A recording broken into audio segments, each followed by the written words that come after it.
Просто uni подставить qilish. Uni strukturasi, qurgan strukturasi ham buni podstavить qildi. Undan boshqa narsa bo'lmaydi. O'zi qurgan strukturasi bor-ku. GKMBni o'zi bratishkalar bilan to'ldirib tashladi.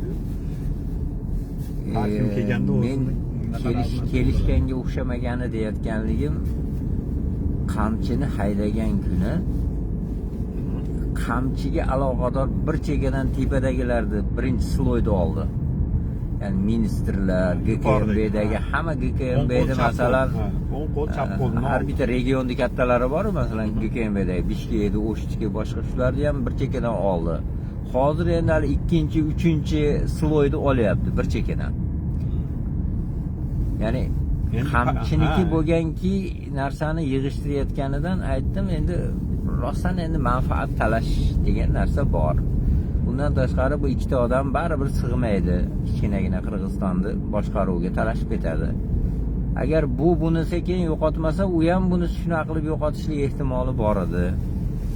Shuning uchun mayli endi tashqaridan bosimlar bo'lib, bittang qol, ikki kishi bo'lmaydi degan bo'lishim ehtimoli bor. Ko'proq endi bunaqa ishlarda kichkina odamlar emas, kattaroqlarini zakaz qilishi mumkin. Bittang qol deb. Lekin kelishib ikkalasi bir narsa qilganga o'xshamayapti deng. Hech o'xshata olmayapman bu kelishib. Chunki kelishishlikda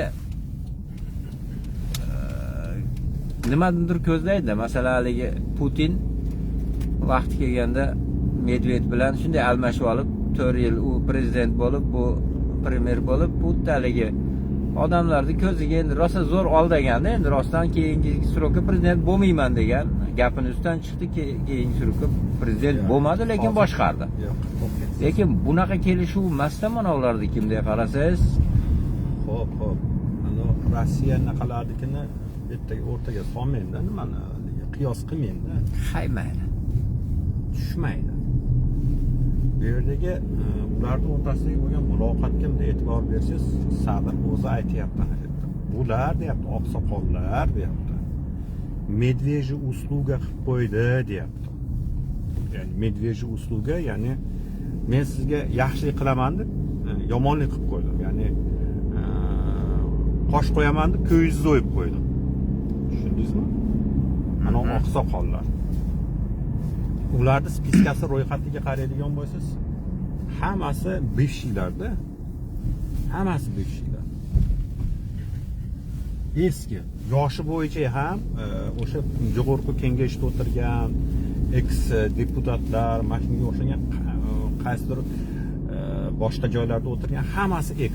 Ya'ni qanday ex bo'lib qoldi desam, yangi parlament nima qilishdan oldin Samaroskus bo'ldi, keyin boshqa anaqa bo'yicha saylov qilindi. Ya'ni oldingisi partiyalar bo'yicha edi. Mandat joy olishadi. Ehtiyot bo'lasizmi aytdim deb.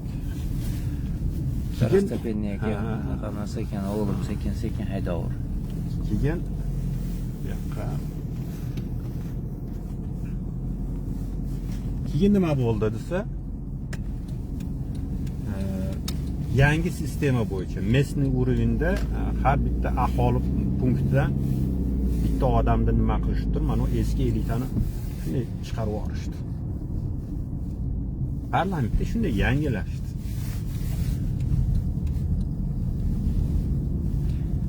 Keyin spikerni ham haydagan. Endi qarang, bu yerdagi bo'layotgan ish qachon bo'lyapti desa, o'zi mana ham GKMBni rahbarligi uni qo'lida, ham pogranichniy naqaniki uni qo'lida, ham nimaniki hukumatniki uni qo'lida. Ya'ni shunday bo'lib qoldiki, o'sha momentda kerak edi. Ya'ni bular ikkalasi taxtga kelgan paytda kerak edi haqiqatdan ham vlast ushlab turish uchun. Shunday ular o'rtasida raspredeniya qilib turib, ishonchli odam nima qilishlik uchun uni qo'lida turgan edi. Jihatidan. Men aytayotganim kechagidagi aylanib bo'lsin. Hormonatdan borki to'g'ri ketasiz menimcha. O'g'lim, sen birinchi aniq-aniqani urib olib turib, Bo'ldi, bo'ldi. kirmaydigan. Ya, yana Gollandiyaga ketamiz. To'xtang, orqaga maytdan Maydan kirasiz, hozir o'tkizib yubor. Keling, men sizni undan ko'ra katta yo'lga chiqarib beray, keyin undan keyin nima qilaverasiz? Mana bu yerdan o'ngga yuring. O'ngga yuring. Yangi sho'pirding. Aylanib yana narigi mahallaga olib kirib ketmasin bizni.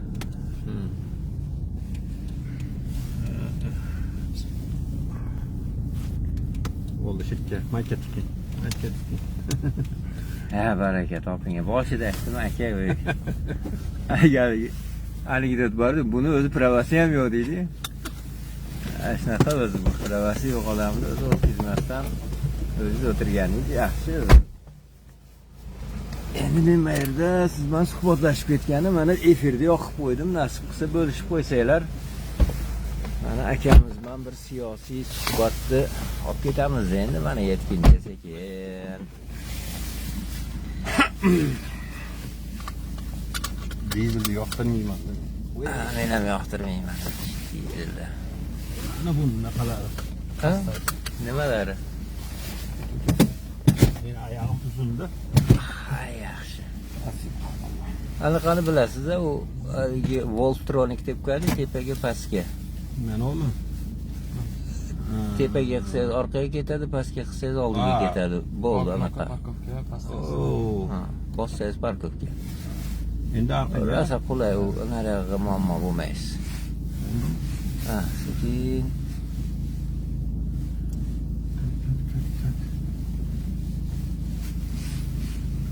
Mashinada ketsak ham bo'lardi ekan. Siz mashinangizga kelsa yaxshi bo'lardi o'zi aslida-yu.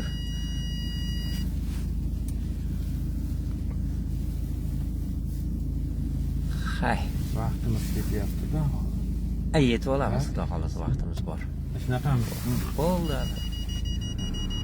Yo'lda nima? O'g'lim, bunday qilasan, mana yo'lni ko'rsatib ket bir. Ha?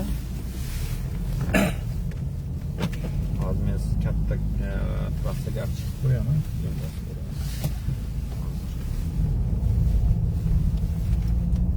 O'zi avtomatik ketaveradi, naqad. Ha, Skorost avtomat o'zi. Menga qiziq bo'lgan joyi kechagunda Yo'q, qarang.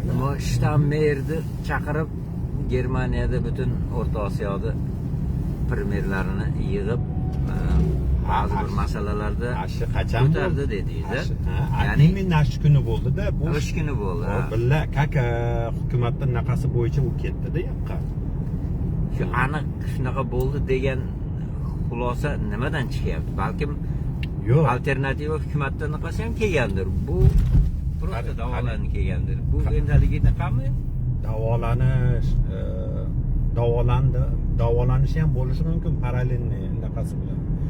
Fakt, mana 5 ta respublika naqasi SP5+1 naqasi bo'yicha yoqqa borishdi-da.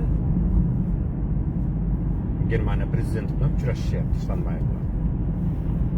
U keyin chiqardi-ku bu xabarlarni, o'sha momentda bo'lganda bu narsa. Endi mana oqsoqollar bor-ku. Sadir o'zi aytyapti, ular deyapti, Medvedev usluga qildi deyapti. Yaxshilik qilaman deb nima qilib qo'yishdi deyapti. Yomonlik qilib qo'yishdi. Ovoz yaxshiroq eshitiladi. Yaxshilik qilaman deb yomonlik qilib qo'yishdi deyapti. Endi hozir mana ko'rdingizmi, mana shu yerdan chiqib ketadi. Yarim soat 15 minut vaqt yo'qotib qo'ydik-da.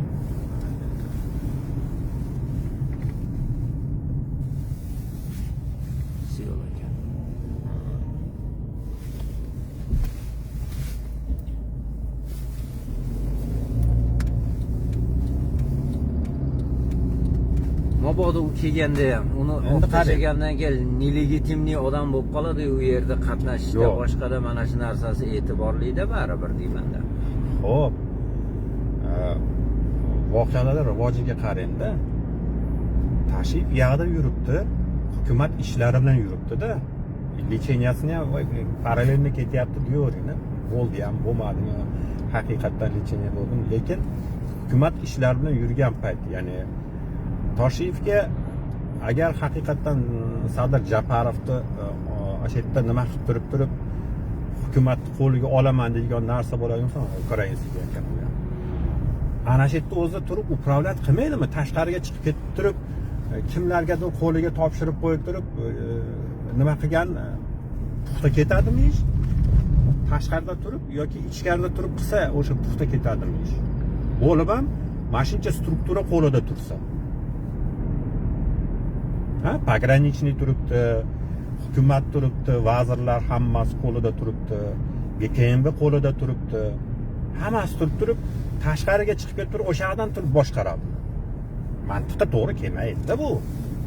Ya'ni haqiqatdan mana bu oqsoqollar bor-ku, yo Rossiyani qo'li bilan bular atay imенно u yoqqa chiqib ketgan paytda uni qora qilish uchun ko'rsatilgan mana shunaqa. Ya'ni atay o'rtada fitna solinyapti. Nimani bahona qilyapsa, oldingi prezidentlarda ham xuddi shunaqa bo'lgan deyapti. Ya'ni nima desa, prezident muddati tugalmasdan turib, yangitdan saylovda qilinadigan bo'lsa, ya'ni taxtga qolish uchun mana shu joydagi haligi siyosiy o'yinlarni qilishlik.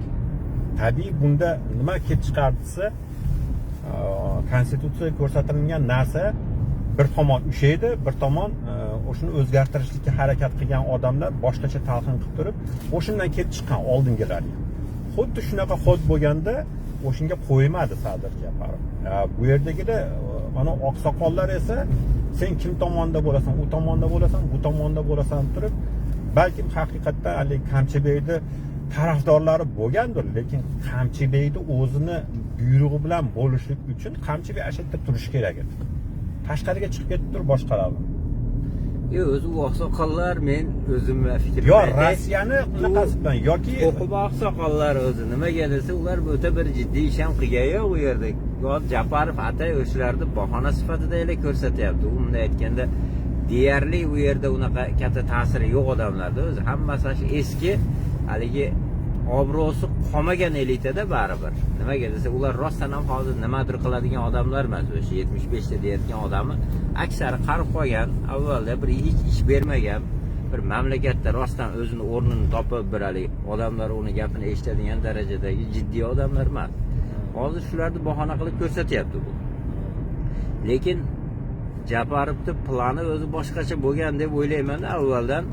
Endi bu ash tashqariga chiqqanda o'rnida foydalanib qoldi. Ya'ni bu planni eskitdan qilib, eskitdan hamma yo'lda o'sha tayyor turganki, bu chiqishi bilan o'ta tez bo'ldi-da. Ya'ni bu qaytib kelgungacha qaytib o'zini usha olmaydigan darajaga olib kelib qo'ydi. Chunki buni hali richaklarini hammasini sirrazi yo'q qildi-da bu qaytib kelguncha. Xo'p, shunday bo'ladigan bo'lsa, nimaga kelishiga qamamadi? Endi ikkinchi masala bor-da, uni qamash ham oson emas-da. Masalan, xalq degan narsa bor. Hali richaglarni hammasini olib qo'ydi deyapsiz.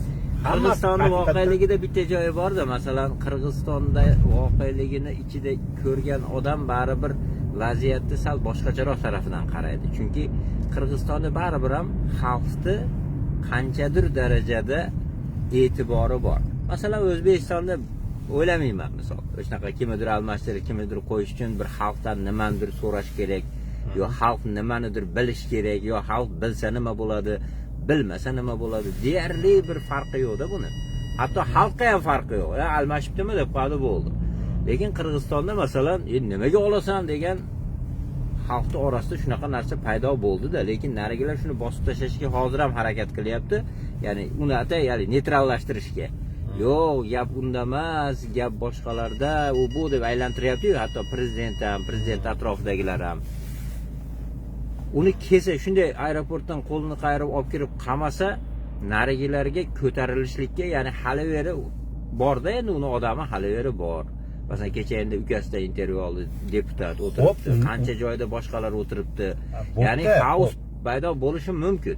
Bo'lib ham hali tundik tushdik degan shimol janub Qirg'izistonda shunaqangi tendensiyasi bor-da, bir tarafda prezident bo'lib yo boshqa bir boshliq bo'lsa, narigi tarafdan ham poddeshkaga o'ziga bitta odamni ushaydi o'zi har doim. Bo'lmasam, narigi tarafdagilar norozi bo'lib, masalan, tushdikdagilar nimaga qamchini qamab qo'yding deb chiqishligi tayinda, endi rostdan yo'l pollari to'sadi, boshqa qiladi, ancha xaos bo'lardi. Shuning uchun qamamadi, olib kelib Sloveniyaga tushuntirib, esingni borida ketib qolgin. Baribir endi senga noy yo'q. Mayli imkoniyat qilib beraman, masalan, tirikchiliging boshqang bosadiganingni bosib olding. Mana kadrlaringni almashtiraman baribir. O'zing tinchgina chiqib ket degan menimcha taklif bilan indamasdan chiqarib yubordi. Uni qo'lini qayirib qamab qo'yishdan ko'ra qulayroqda ham bezopasniyroq. Agar o'shanaqa radikalniy borib u kelishiga uni ham qamab boshqa qilaman desa, unda Qirg'izistonda anchagina to'polon bo'lishlik ehtimoli bor edi. O'shunga u ko'zi yetmadi deyman unga. Lekin manaqangi yo'l bilan bosib qo'yishlikka ko'zi yetdi. Almashtiryapti hozir, smeli almashtiryapti. Yaqin kunda bitta ham qoldirmay tozalab tashlaydi qamchinikilarda. Endi sekin-sekin buni nomini ham qora qilishni boshlaydi, ya'ni o'zi primoy emas, boshqalar chiqib qamchi u qilgandi, qamchi bu qilgandi deb, hatto polni tozalab olgandan keyin ustida ish ham qo'zg'ab qo'yishi mumkin, qaytib kira olmaydigan qilib. Ya'ni odatda Japarov shunaqa qiladi o'zi. Endi maliki ro'parasidan chiqib qilgani rostdan o'zini ham duxi yetmadi. Chunki Qirg'izistondagi voqelik haligi tarafkashlik degan voqelik ham bor-da, masalan. Qavmchilik bor-da.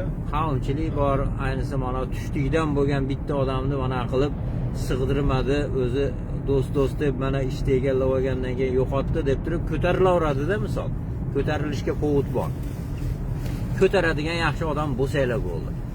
Qamchi ko'tarish ehtimoli bor edi, ko'tarsa ko'tarilar edi. Lekin qamchini ham menimcha dumini tugib qo'ydi. Buni yaxshigina kompromat yiqqan bu haqida. O'sha narsalarni qo'ydi. Undan tashqari tepadagi kattalarning gapini aytdi. Putin menga xatlab berdi, endi sen bo'ldi, voz kechasan desa, misol kallasi ishlasa indamay ketadi-da u.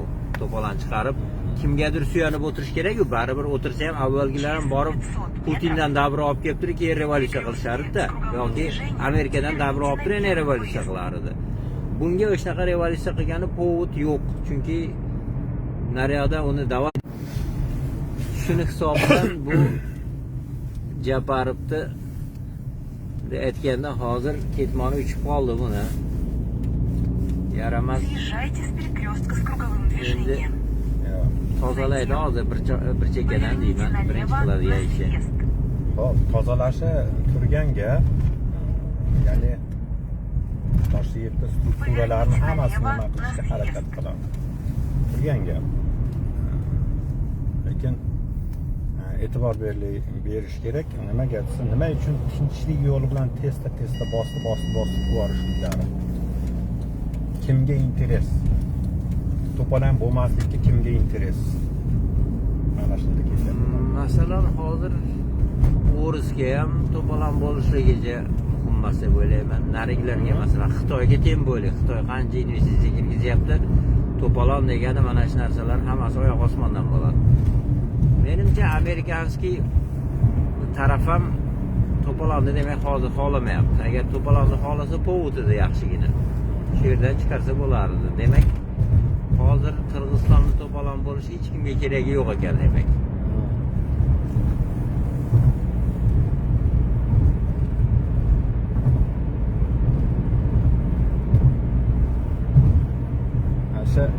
Nafaqat Qirg'izistonda, balkim butun O'rta Osiyoda to'polon bo'lmasligi kerak. Keyin e'tibor beradigan bo'lsak, o'sha voqealar bo'lgan paytda ham Sadir Mirziyoyevga telefon qilgan holati ham bor-da. Ya'ni nima qilinayotgan bo'lsa ham mana Pokistonga borib kelish bo'ladimi yoki Ozarbayjonga borib kelish bo'ladimi, Eronga borib kelish bo'ladimi, ya'ni boshqa joylarga borish bo'ladimi yoki birgalikda borishyapti yoki birin-ketin borib kelishyapti. Ya'ni bularning har bittasini harakati hamohang bo'lyapti. Bitta maqsad. Ya'ni qaysi maqsad desa, Amerikani ana bolta chopib qo'ydi, Ukraina urushini qo'zg'atib qo'yib turib, logistikani bekitib qo'ydi. Nima qildi desa,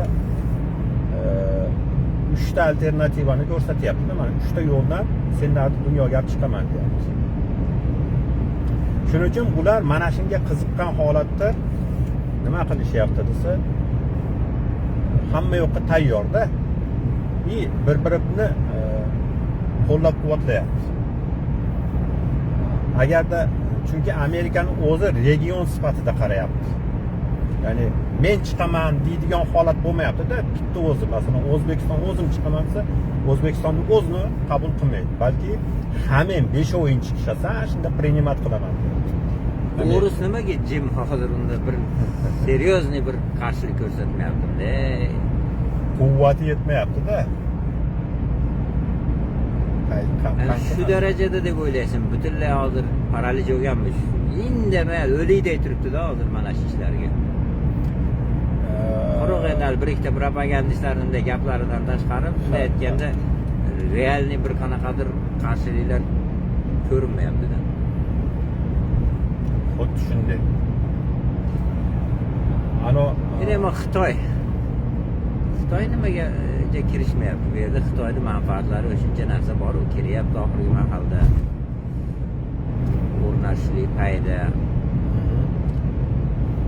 G'arb bu yoqqa kirib kelishligiga baribir rozi bo'lmaydi o'zi.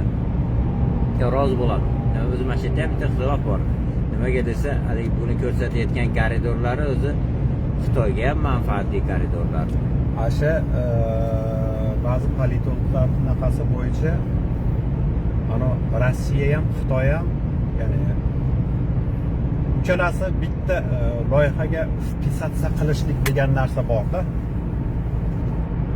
Tushunyapsiz?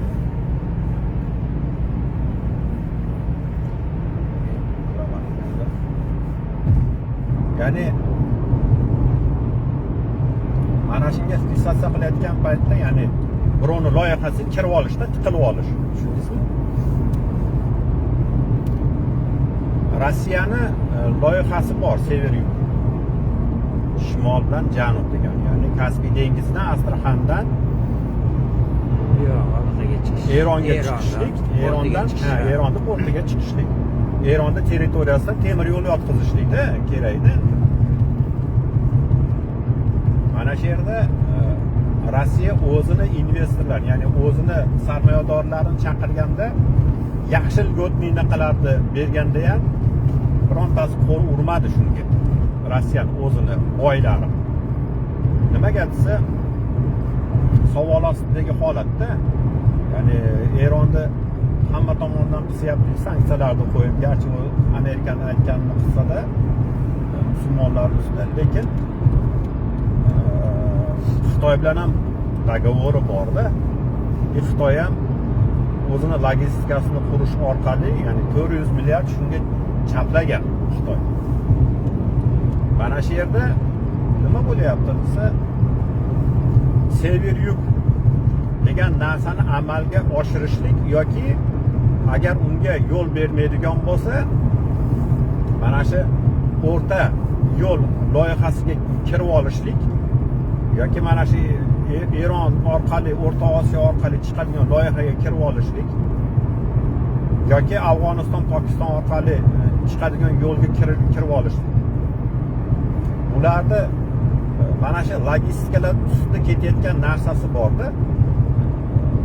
Hammasining loyihasi bor. Amerika bularning loyihasini bolta uryapti-da. Bolta urayotgan paytda shu loyihalarga tiqilib olib, kirib olishlik maqsadi ham bor. Xitoyning ham, Rossiyaning ham. Mana shunaqa tomonlari bor. Ba'zi politologlar ham gapirgan bu narsani. Keyin shunaqa narsa ham ko'tariladi. Endi qanchalik bu ahamiyatli, qanchalik to'g'ri. Ya'ni Yevropa ittifoqini chekkaga surishgandan keyin bu uchalasi Yevroosiyoni bo'lishishlik shunga kelishilgan degan narsani nima qilyapti. Keyin mana Lavrovga ham oxirgi bergan kommentariyasini qaraydigan bo'lsak, Rossiya tashqi ishlar vaziri. Shuni ko'rdim. O'sha Alaskada bo'lgan o'rtamizdagi bo'lgan dogovorlarda deyapti, Amerika amalga oshira olmayapti. Shuni narsani amalga oshirish kerak deyapti. Keyin boshqa nimalar chiqyapti? 12 trillionlik Rossiya bilan Amerikaning o'rtasida hamkorlik bor. 12 trillion dollarlik hamkorlik borligi. Ya'ni ana shu yer osti boyliklari, logistika, ishlab chiqarish mana shu masala bo'yicha nimasi bor va Rossiyani Swift bunaqasiga sistemasiga qaytarishlik ustida mana shu narsalarga rozi bo'lib qo'l qo'yishlik, ya'ni dollaroviy sistemaga qarshi chiqayotganku, o'sha dollaroviy sistemaga qaytib Amerika uni olishligi sistemasida. Uning uchun 12 trillionlik anaqasiga hamkorlik bo'lishlik, ya'ni nonini Amerika bilan bo'lishishlyapti. Aytaylik, 12 trillionlik dollarlik qandaydir manfaatlari bor joylari bo'lsa, boylik oladigan bo'lsa, yer osti boyliklarini qazib olishlikda qo'yda 12 trillionlik, ya'ni 20 yil ichida. Ha, yashang. Ana shu nima bo'lyapti desa, de qarasak bir tomondan Rossiya jinda gapirib turibdi, lekin astoydil qarshi chiqmayapti O'rta Osiyoga.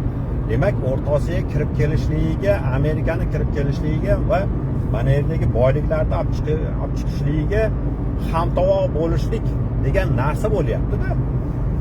Ana shu sen hamtovoq bo'lsang, deyapti.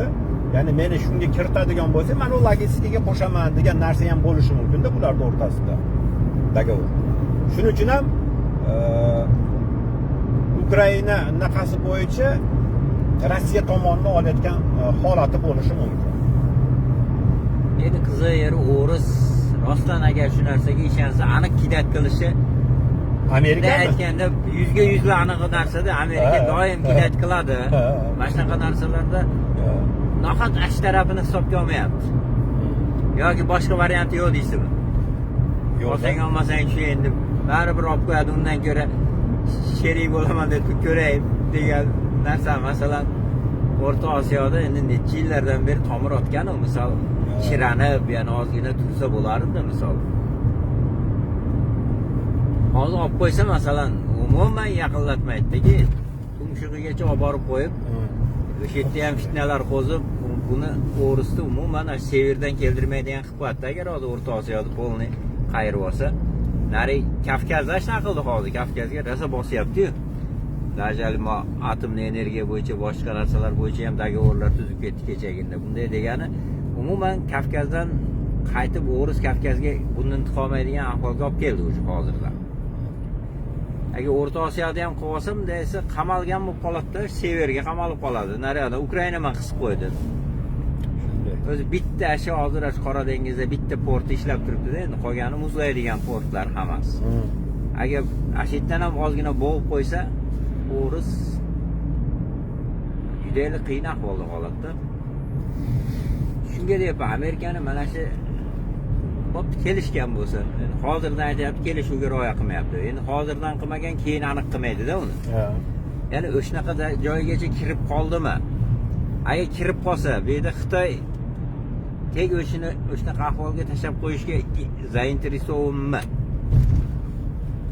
Masalan, Xitoyga ham Amerika kuchayib ketgani yomon-da o'zi aslida. Hech bo'lmasa sal bir neytrallashib tursa, o'shanaqa mavzularda.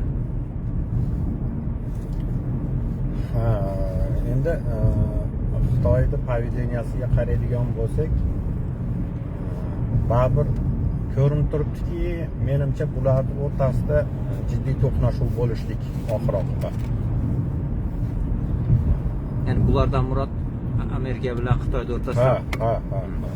Endi lokalniy darajada bo'ladimi yoki ya'ni mahalliy, mintaqaviy darajada bo'ladimi yoki olamiy, menimcha jahon darajasiga chiqmaydi, lekin mintaqaviy darajada bo'lishi mumkin.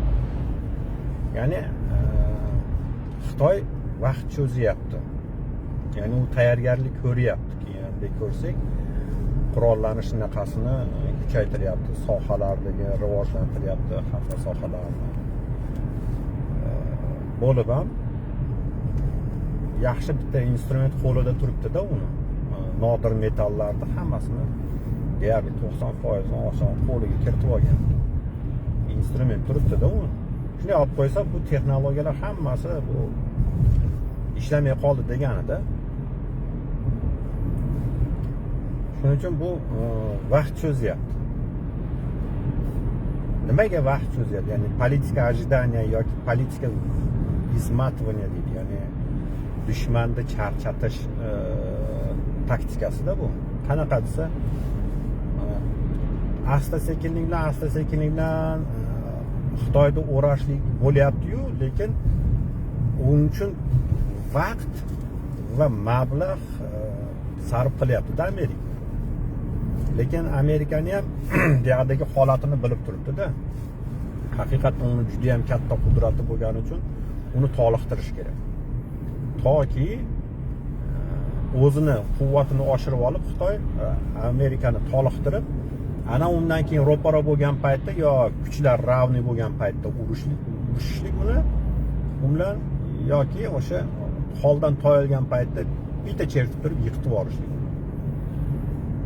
Ko'proq men shu Xitoyning naqasida mana shu nimalarni ko'ryapman. Ya'ni ko'pchilik aytadi, Labovoyga mana solishmadi, u qilmadi, bunaqa yon berdi, u qildi, bu qildi deydi. Ya'ni Amerika uni tortayotgan paytda, jangga tortayotgan paytda u hali maydonda ham hali dakan xo'roz urishtiradiganlar bo'ladi-yu, qochib urishadigan xo'rozlar ham bo'ladi-yu. Xuddi shunga o'xshab o'zini olib yuribdi-da.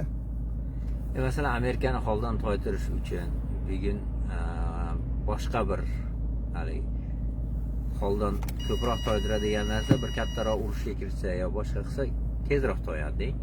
Masalan, mana bu Venezuelada bo'lgan ishlarga zimdan narigilarga yordam berib yoki bularga qarshi yana ham qattiqroq ishni qilganni foyda emasmi?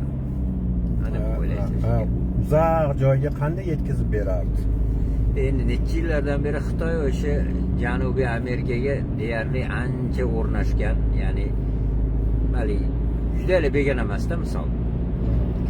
Hech bo'lmasa qarzga bo'lsa ham kerak narsalarni berib, misol endi Pokiston bilan qiyoslab bo'lmaydi. Pokistonga o'shani qildi-da, misol Hindistonda o'tganda shu Xitoyda samolyotlarni urib tashlab, srazila konflikt oyog'iga yetib qoldi, ya'ni ko'zi yetmay qoldi.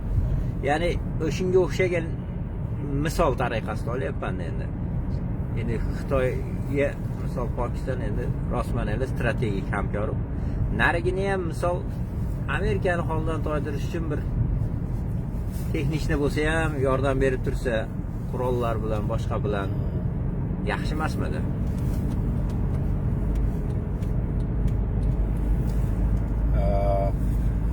Venezuelaga yetkazib berishlik muammoda. Nimaga deydigan bo'lsangiz, ya'ni ana yerda bitta urush ochib qo'yadigan bo'lsa, xuddi Rossiyani SSR toyib qoluvdi-ku, Kubani podderishga qilaman. Mana shunaqa holatga tushib qolish ehtimoli katta edi. Bo'lib ham shunaqa katta Rossiyanida shunchalik darajada unga olib borishlik, o'shunchalik Venezuela boyliklarga egami? Yo'q-da. Ana neftini ko'pligi ko'p, lekin sifati unaqa emas-da. Sifati juda ham past uniki. O'sha neftni rosa gapirgan. Mana hozir nima qildi desa, Hindistonga bosim qilib turib, Rossiyani neftini olishni qisqartirasan, menikini olasan dedi, Slantsiy neftni. Va dedi, Venezuelaning neftini olasan deyapti.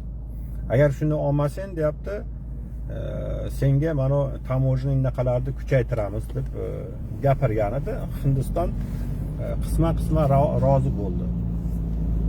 Olishga majbur. Buni naqalari ham chiqib turib, rasmiylari ham gapirdi. Birinchi boshda biz o'zimiz xohlagan narsamizni olamiz, u edi bu degan, kimlar hamkorlik qilsa qilamiz degan narsani gapirdi. Lekin amalga kelgan paytda nima bo'ldi desa, bor dogovorlarni tuzib turib, bir oydamikin 1,5 trillion barrel olar ekan Rossiyadan. Hozir shuni pasaytirgan, Amerikadan bor yo'g'i 200 ming barrel orar ekan. Slantsiy. Shu narsani 500 ga chiqargan. 550 ga. Endi Venezuelanikini ham olasan deyapti, o'shunga ham rozi bo'lgan. Ya'ni og'ir neftlarda Rossiyaniki undan sifatliroq bo'lib ham Rossiyaniki yaqin manetda. Buni taydi, uje logistikasi turibdi ham bunga. Endi o Venesueladan olib kelish kerak. Bundan taydomizga kelib, u ham narxam aylanib kelyapti hozir. Yo'q. Akam bilan. Akam bilan Rossiyaniki Hindiston Qur olish bilan ketyapti deysiz. через Eron oladi, через Pokiston naqa oladi. Pokiston emas, через Eron oladi. Ana shu yerdan oladi. Eron olish uchun ham baribir через okean ketadi hozir. Yo'q, Kaspiydan oladi. Через Kaspiy. Qarang, Kaspiydan mayli, Eronga o'tdi. O'sha Eronni neft bilan aralashtiradi. Erondan nariyoqqa o'tish uchun baribir через suv o'tadi u. Chunki o'rtada Pokiston bor. Yo'q. O'sha suv orqali o'tadi, lekin Eronda porti bor-ku. O'shanda o'sha yerda o'rashlikdan maqsadan nima bo'ldi desa, o'sha yerda o'ragandan keyin esminuslarni olib kelib qo'ygandan keyin Hindiston keyin podpisatsiya qildida bu narsaga. Tushundingizmi? Ya'ni Venesuela neftini biz dunyoga sotamiz yo'q, hech kim olmadi-da. Chunki biladi, suv tekinga sotilayotgan narsani nima qilyapti desa, Xitoy olib chiqib ketyapti shu narsaga. Nima uchun bu qarzdor bo'lib qoldi desa, Venesuela boshdan birinchi, ikkinchi jahon urushlari davrida Venesuela juda ko'p miqdorda chiqqanligini nima qilishgan, lekin Manyadagi arabskiy neftlar chiqqandan keyin bu sorti pastda pul sarf qilishlik bor-ku, neftdan benzin olishlik, dizel olishlik. Venesuelanikini qarasak-ku, 3-4 barobar, 5 barobar ko'p sarf qilish kerak. Bunikini oddiy benzinda olish uchun 70 gradusga bunday isitadigan bo'lsangiz, neftda benzin chiqaveradi. Keyin 120 gradusga ko'taradigan bo'lsangiz, dizel chiqadi. Dashi boshqa narsalar ham endi chiqib kelaveradi. Endi Venesuelani neftidan haligi benzinni chiqarish, necha gradusga nima qilish kerak? O'shunda ham qancha benzin chiqadi?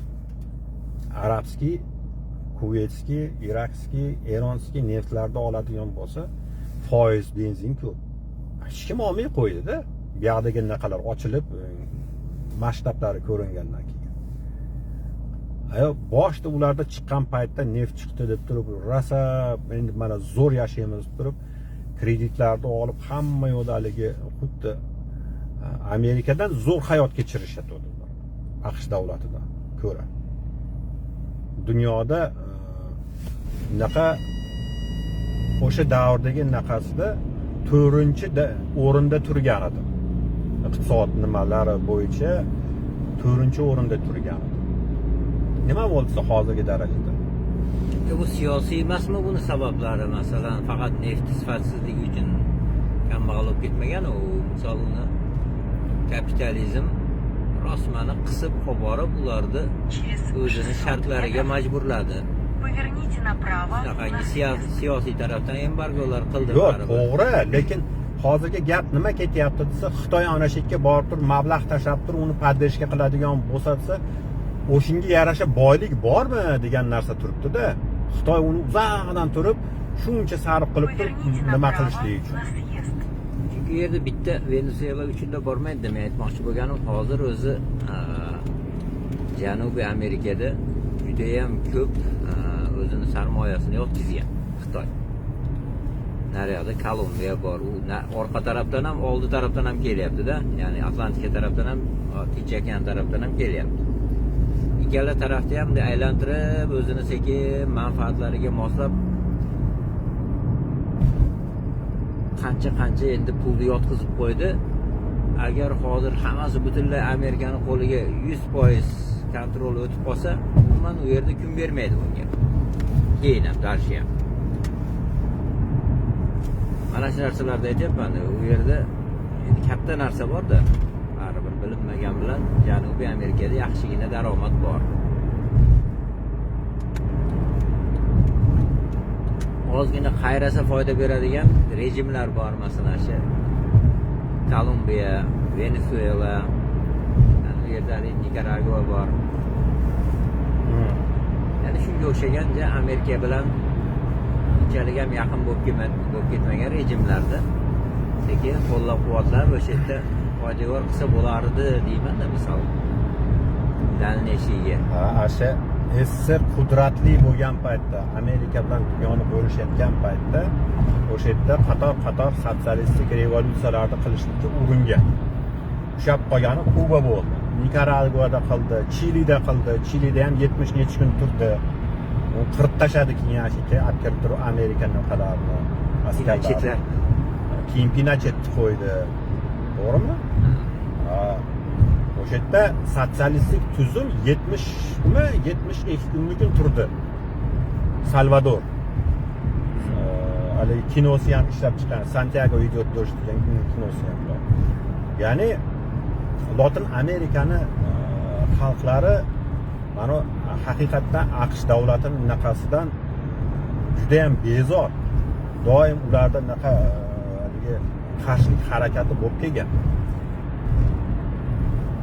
O'shundan foydalanib SSR sobiq ittifoqi o'sha qudratli davlat bo'lgan paytda shunday harakat qilgan, bitta ushlab qolgan joyi bunaqa bo'ldi xolos. Kuba, Gondurasda bo'ldi, Kosta-Rikada bo'ldi, Nikaraguada bo'ldi, Panamada biroz harakatlar qilib ko'rishdi, Kolumbiyada nima qilindi, ana shu Venesuela nimalarda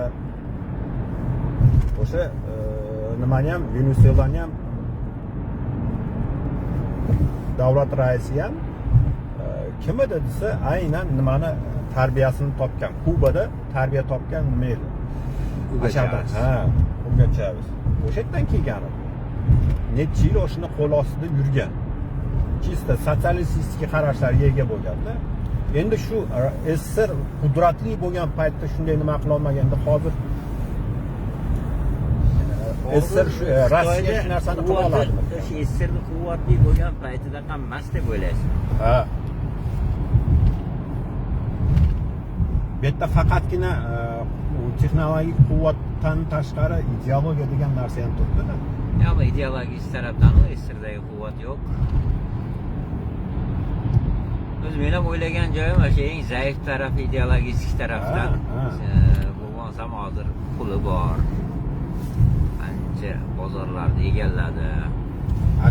Shu o'zini quvvatini yetmasligini o'zi kezdi yetib turgani uchun u aytyapman, urushda chekkaga suryapti.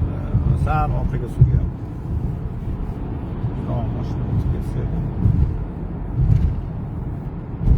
O'zini Tayvanini olmayotganligi ham damlab ko'rinib turibdi. O naryadagi yo'lda tursa, uni hali bo'lmasam ovoza quvvat yetadi, katta bateriya ham borda. Amerika ham tushunib turibdi-da, agarda tortishga harakat qilyapti, Tayvanni xuddi Rossiyani oyoqqa turib, Rossiyani oyoqqa turib quvvatli bo'lib keyin solishga kiraman degan paytda oldi olib kirib qo'ydi-da bitta Ukrainaning naqasiga. Xod bo'ldi, u o'xshab ketdi. Lekin Tayvan masalasiga kelganda o'xshamayapti-da, Xitoy kirmayapti-da. Yaramas Xitoy ammo asha juda og'ir bosilib qilyapti. O'tganda hali kampir borgan mahalda kesa uraman samolyotini deyatdi-yu. Atay bordi-da, bitta kampirdan qasam voz kechib deyman. Shu bilan bir epla kirib ketadi, urmadi-da. Shunda aytganman, hali vera qilmaydi ekan. Chunki asha o'zini quvvatiga o'zi neuverin bo'lib turgan paytda nima qilib turaverish kerak-da. Amerika o'zi quvvatiga to'lmasdan turib urushaman deyapti, urushga tortyapti, o'sha xohlamayapti. Shuning uchun Xitoy Amerikani quvvatidan tushib turib, o'zini quvvatga to'lgandan keyin solishaman deyapti-da. Shuning uchun Xitoy imkon qadar vaqt cho'zyapti. Badbaxtlar Usmoniylikda ham xalifalikni birinchi jahon urushiga aynan shunaqa kirib olgandan. Shunday.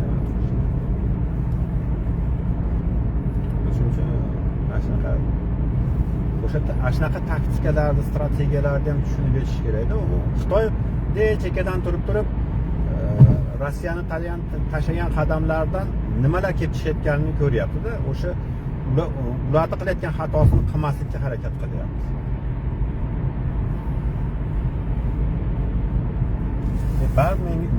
Menga ushatib qo'ydinglar. Yomon siyosat qildinglar-da, xato bo'ldi. aka shunaqa bo'ladi Bilmas deb mayli. siyosat manaqa bo'ladi deb lekin bunaqa qilib mana rolni ushatib qo'yib bu yoqda bunaqa qilib o'zinglar noalaringni choldirib yana keyin efirga ham chiqartirib qo'ydilar. mana taka bo'lsin sut bersin dedik. Lekin Amerika o'zi ham hali Vyetnamdan shunaqa bo'lib tushganda baribir u ham bir va Afg'onda ham tushdi baribir. Endi seryozni uni anaqa qiladigan bo'lmadi-yu, bo'lsa buni bir yo'li o'sha Afg'ondalik ko'mib chiqardi uni. O'ziga o'xshab. Lekin o'zini o'zi bilib chiqib ketdi-da. Bo'lmasam yana ozgina efirda tursa ancha Lekin bo'lardi. nimaga Amerika Afg'onda nima qildi desa, o'zi Afg'onda xalqini tabiati shu ekanda, va bittasidan intervyu berganini nima qilyapti-da, tojik, Afg'onistondagi tojikdan intervyu olyapti ekanda, shu Tolibonlar kelsa, Tolibonlarni ham zo'r deya olmayman deb. Bunaqa edi deb gapiryapti, endi o'zini fikrini bildiryapti-da. Amerikachi desa u demokratik nima qilyapti, u edi bu edi nima qilyapti-da, keyin ashlar bo'lgani yaxshi emasmidi Tolibondan kirsa? Yo'q, ular baribir chujoy deyapti. Tushunyapsizmi ma'noni? Ya'ni nima bo'lgan taqdirda yomon bo'lsa ham o'zimniki bo'lsin deyapti-da. Tushundingizmi? Shuning uchun Afg'onistonlarda Afg'ondagini tabiati qanaqa ekanini o'zi bilan o'zi bir-biri bilan qolganda hali go'shtni yeyilib, haligi nima qilishi mumkin. Lekin tashqaridagi begona deb qarar ekanda baribir. Tashqaridan kelsa birlashadi-deng unga qarshi. Ha, tashqaridagi bar begona. Shu mentalitetida turibdi-da, begona deyapti-da. Nima olib kelishdan qat'iy nazar begona deyapti-da. Tushundingizmi? Ya'ni bu o'zini mayli o'sha urinda bo'lsin, tuprog'iga, yurtiga, nimasiga sadoqati bor-da, haligi joyida. Xalqiga sadoqati bor-da. Tushunyapsizmi?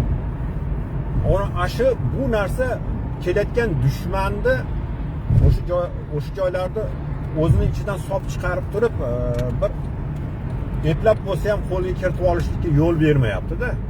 Shuning uchun kimi kirib kelishdan qat'iy nazar o'sha yerdagi xalq nimani olib kelsin, kim kirib kelsin begona deb qarar ekanda. Mana shunisi qoyil qoladigan joyda. Nimaga bizda shunaqa qaramaydi? Siz fikringiz? Singib ketaveryapti, kim kirsa ham. Ana shu yo'qda bizda. Ana shu yo'qda. Nima? Sababi nima deysiz? Shu yo'liga nimadan shunaqa bo'lib qoldi? Endi bir-biriga yaqin xalq. O'sha asoslar bir xil bo'lgan avval. Chiylar bular ham urushga ko'ngan avvallari.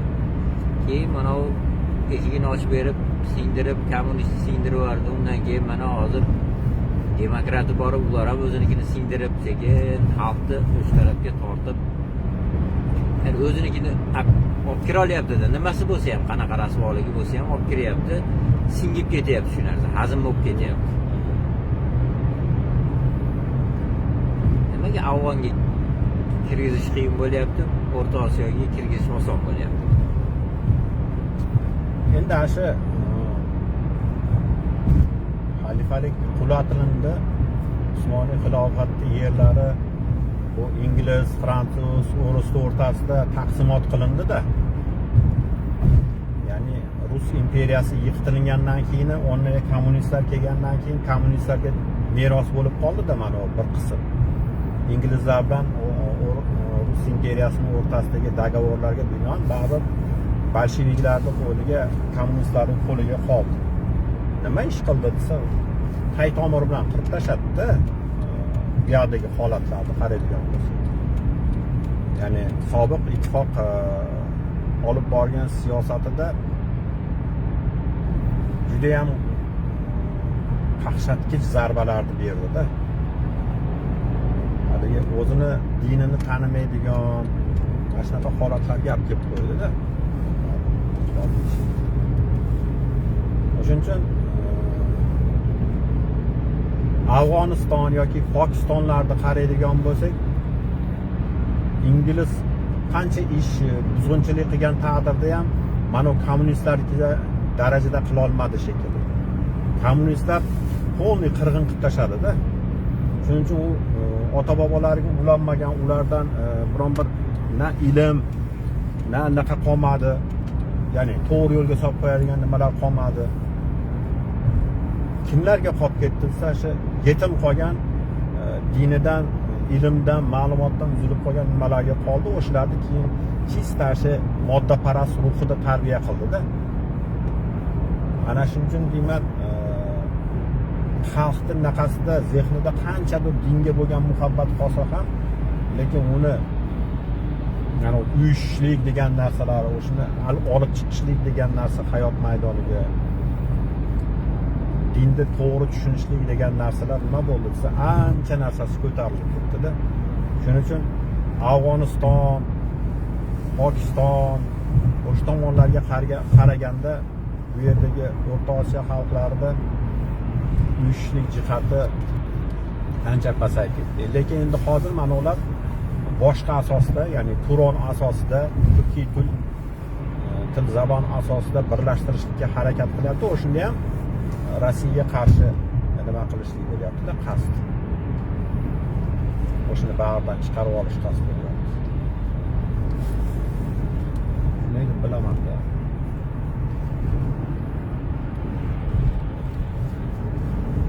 Nimaga bu shundan qo'rqmayapti deyman Amerika. Bo'pti, mayli shunaqangi birlashib qolsa, baribir musulmon xalq bir-biri bilan birlashgandan keyin agar endi baribir ko'rib ham turibdi, ya'ni islomiy tuyg'ular yo'qolib ketmagan butunlay. Bu xalqlar yana islom tuyg'ulari bilan birlashib, endi yaqinligi yana oshgan sari bordi keldisi, chegaralari yana ham quvvatlanadi. Ya'ni shu darajada o'yrinmi bular? Yani biron birligi qilib qo'yib, masalan, O'rusga qarshi, Xitoyga qarshi foydalanadi-da, keyin ya'ni o'ziga qarshi neytrallashtirib oladi degan shunaqa bir o'yringiz qaydan kelyapti ularga? Tuyg'uda любой tomonga yo'naltirsa bo'ladi-da. Masalan, Amerika mashinasiga bosh bo'lyapti. Masalan, Turkiyani hozir biron birligiga turtyapti. Tek qo'yib beryapti. Bu narsaga hali hech bir negativ anaqa pozitsiya ko'rsatgani yo'q. O'zi shuni planlaridan bittasi. Umumiy olib qaraganda, nimaga deganda bu hech qanaqa bir islomiy yoki boshqa narsadan kelib chiqayotgan narsa emas endi. Nimaga endi o'sha xavfsiramayapti deyman. Qaltisi shu, masalan, hozir shunaqa bo'lib turgan mahalda bulardan unaqa xavf yo'q. Ertaga rostdan bir-biriga yaqinlashsa, birlashsa, sekin hali bir-biriga adaptatsiya bo'lib turib, rostmana katta bitta державаga aylanib qoladi agar. O'shaqa Turon degan bo'lsa ham. Unda ideologiyasi yo'q-ku. Endi baribir xalqi musulmonlarda u ideologiya, masalan, qarang, voyatdi, SSR shuncha yil shunaqangi qatag'onlar o'tkazdi, dinidan qaytardi. Lekin o'sha endi siz mendan ham ko'ra yaxshiroq eslasangiz kerak, o'sha 90-yillarda boshi yoki 80-yillarda oxirlarida juda ham qattiq harakat qo'zg'alganda, masalan, hozirgi paytdagidan ko'ra ancha yuqori bo'lganda, ya'ni musulmonlar O'rta Osiyodagi mana 70 yil Sovet qo'lida tarbiya ko'rgan musulmonlar shunaqa bir islomiga talpingan, shunaqa bir shijoat ko'rsatgan, shunaqa bir fidoyi odamlar chiqqan, shunaqangi bir rostdan hamma yo'l titratib yuboradigan darajada, hatto o'sha Amerika ham o'g'risi ham xavotirga tushib tek qo'yib berishdi-da mana ularga. Bilganingcha bularni qatag'on qil, eplab bostirsang bo'ldi deydigan darajagacha bordi. Ya'ni aralashmadi. Qaytanga gaz berib turdi naryoqda. Ya'ni shunaqa xalqda bu xalq. Misol, ertaga yana islomiy tuyg'ulari qo'zg'ab, endi u bitta joyda emas, hammasi qo'shilib turib islomiy. Endi bo'lib ham hozirgi aytayotganlarning asosiy islomiy yurtlar. Turkiya ham, Ozarbayjon ham, Qirg'iziston, Qozog'iston, O'zbekiston, Turkmaniston islomiy yurtlar. Bo'lib ham hozirgi mahalda ularni bitta ideologiyada ushlab turish deydigan, o'zi ularda ham bir konkret ideologiyasi ishlamayapti. Ikkinchidan, ideologiyani amalga oshiradigan avvaldagi uslublar eskirdi. Hozir mana internet degan narsa bor. Ancha-muncha to'sib qo'ysa ham to'sig'idan o'tib ketib bir-biri bilan yaqinlashyapti.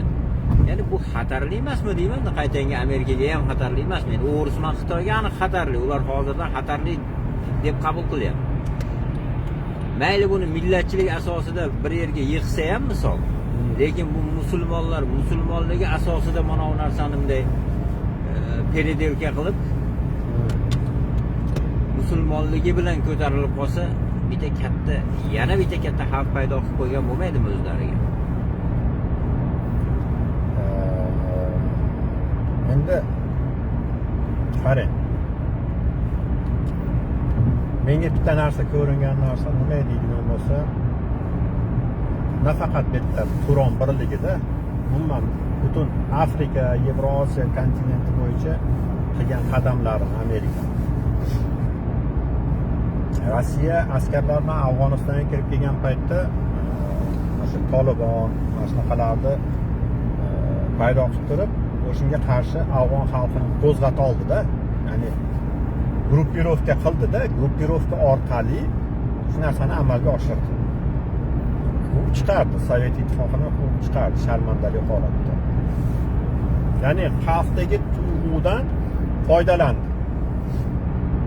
Lekin uni olib tashlagandan keyin mana shu o'zi tarbiyalab chiqargan SSRga qarshi qo'llab-quvvatlagan moddiy, moliyaviy, harbiy jihatdan qo'llab-quvvatlagan nimasini o'sha taxtda turishini xohlamadi. O'shani olib tashlashga kirishdi. Agarda Shimoliy Afrikadagi davlat to'ntarishlarini qaraydigan bo'lsak ham yoki nimalarga ham qaraydigan bo'lsak, Kavkazdagi bo'lgan ishlarga ham qaraydigan bo'lsak, Rossiyani ta'sirdan chiqarishdi. Nimalarni ko'ramiz desak, o'sha yerdagi o'zini konkurentlari, chunki seysmik o'rnaqasi bo'yicha Fransiya bilan Angliyaga qolgan, ikkalasi mandat qilib turib bo'lishib olgan boyliklarni bu meros bo'lib qolgandi ularga. Endi ularni o'sha yerda boshqarish uchun ular nima qildi desa, o'sha yerda ichidan o'zidan xalqni ichidan solib chiqarib turib, o'shunday mandat sifatida boshqarib kelyapti. Ya'ni xalqni ichidan chiqargan malak ularga bo'ysunyapti.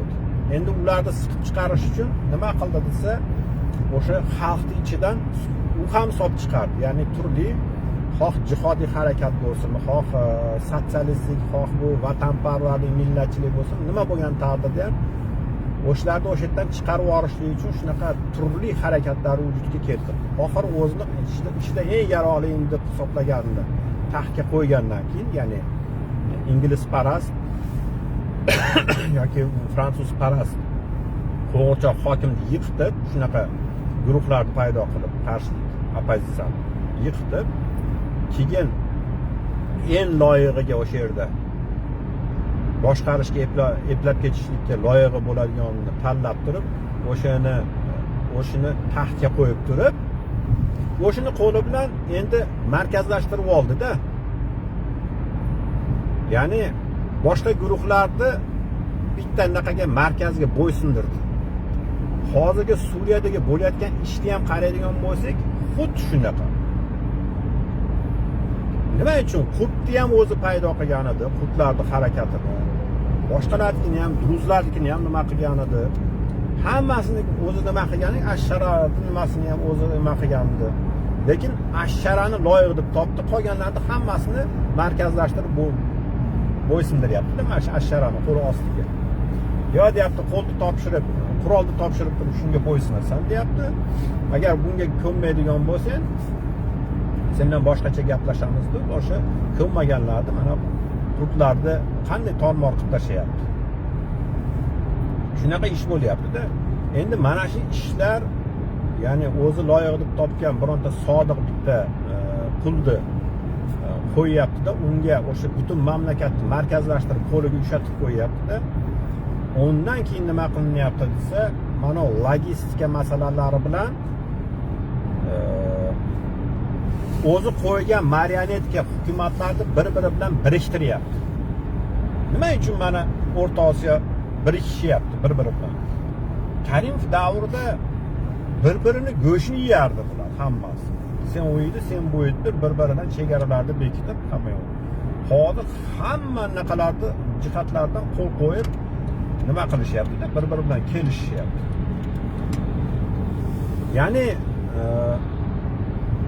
mintaqaviy ittifoqlarni qiyilib turib, u yerlarga har bitta mamlakatga o'zini qo'lini olib kelibdi. Mana Erdo'g'on o'zini qo'li, uni ichidagi barcha kuchlarni bitta markazlashgan holatda bo'ysundiryapti.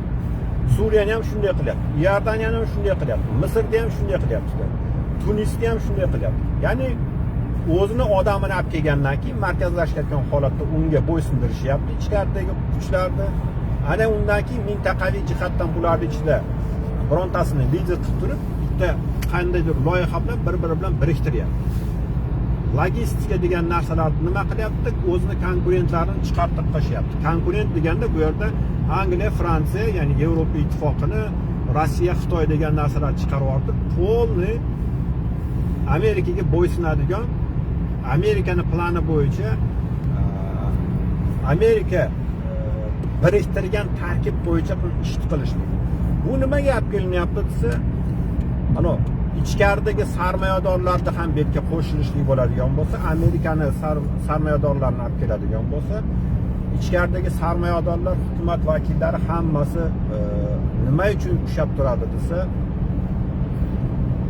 begona ichlarida birontasi harakat qilishlikda sal oyoq qoyilib turib boshqa tomonga ketadigan bo'lsa, o'zlari bir-birini haligi anaqa ittifoqqa chaqirib, bir-birini agar birontasi tashqariga ketadigan bo'lsa, o'sha taxtni saqlab qolishlikka harakat qilishadi.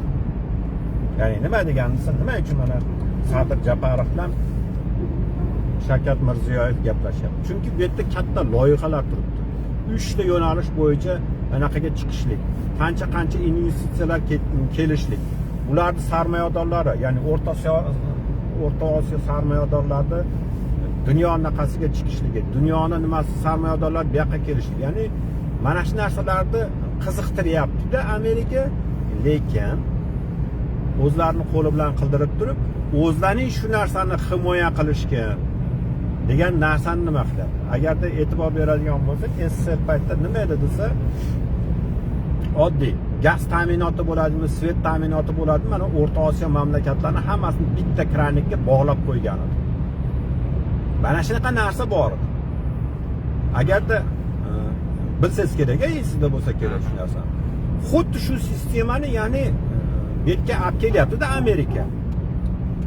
Nima bo'ladi? Nimaga olib keladi desa, mana shu tizim Amerika olib kelayotgan tizim hamma jihatdan bir-birini biriktirishlik degan narsa, iqtisodiy, logistika deyishlik degan narsa, xavfsizlik jihatdan nima desa, mana shu tizimni o'zlarini ichidan saqlash uchun mana shu narsa. Chunki ularga ham daromad qanaqadir olib keladi местный sarmoyadorlarga. Saqlash uchun o'zlarini cho'ntagidan sarf qiladi. Faqat bu yerda Amerika ularga nima siyosiy boshpana bo'ladi, xolos. O'zini qo'li bilan, o'zini cho'ntagidan o'ziga qilib, bu yerdan boylik olish Amerikalik. Bo'lib ham oldin bu ishlarni Yevropa davlatlari bilan, yirik davlatlar bilan bo'lishtirib qilgan bo'lsa, mana Afg'onistonga kirib kelishlikda koalitsiyalarda tuzib turib, bekorga nimaga olmadi-da bu narsani. Kritikaga olmadi-da Tramp. Senlar qo'lingdan nima keladi? Biz bironta joyga kirib keladigan bo'lsak, yonma-yon turisha olmaysan senlar. Hamma ishni biz qilishimiz kerak deb turib, Afg'onistondagi ishga ro'kach qildi. Keyin ulardan javob bo'ldiki, biz qo'shildik-ku, koalitsiya bo'lib, nechta davlat bo'lib kirdik-ku degan bo'lsa ham, ya'ni ulush. O'sha paytda ulush degan narsa bilan kirib kelishdi ular.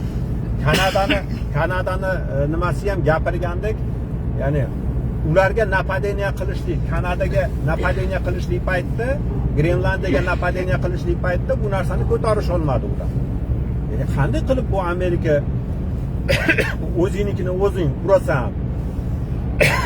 Biz nima qilib qo'yibmiz o'sha paytda, ya'ni boshqa joylarga kelgan paytda na inson huquqlari, na insonning hayoti, uni ozodligi, erkinligi, ya'ni o'zlari ishlab chiqargan standartlarga rioya qilmasdan buzilayotgan bo'lsa ham, bu yerdan bizga manfaat kelyapti deb, kerak bo'lsa qo'shilib kirishib bordi deyapti. Ya'ni Iroq urushini gapirdi, Afg'oniston urushini gapirdi.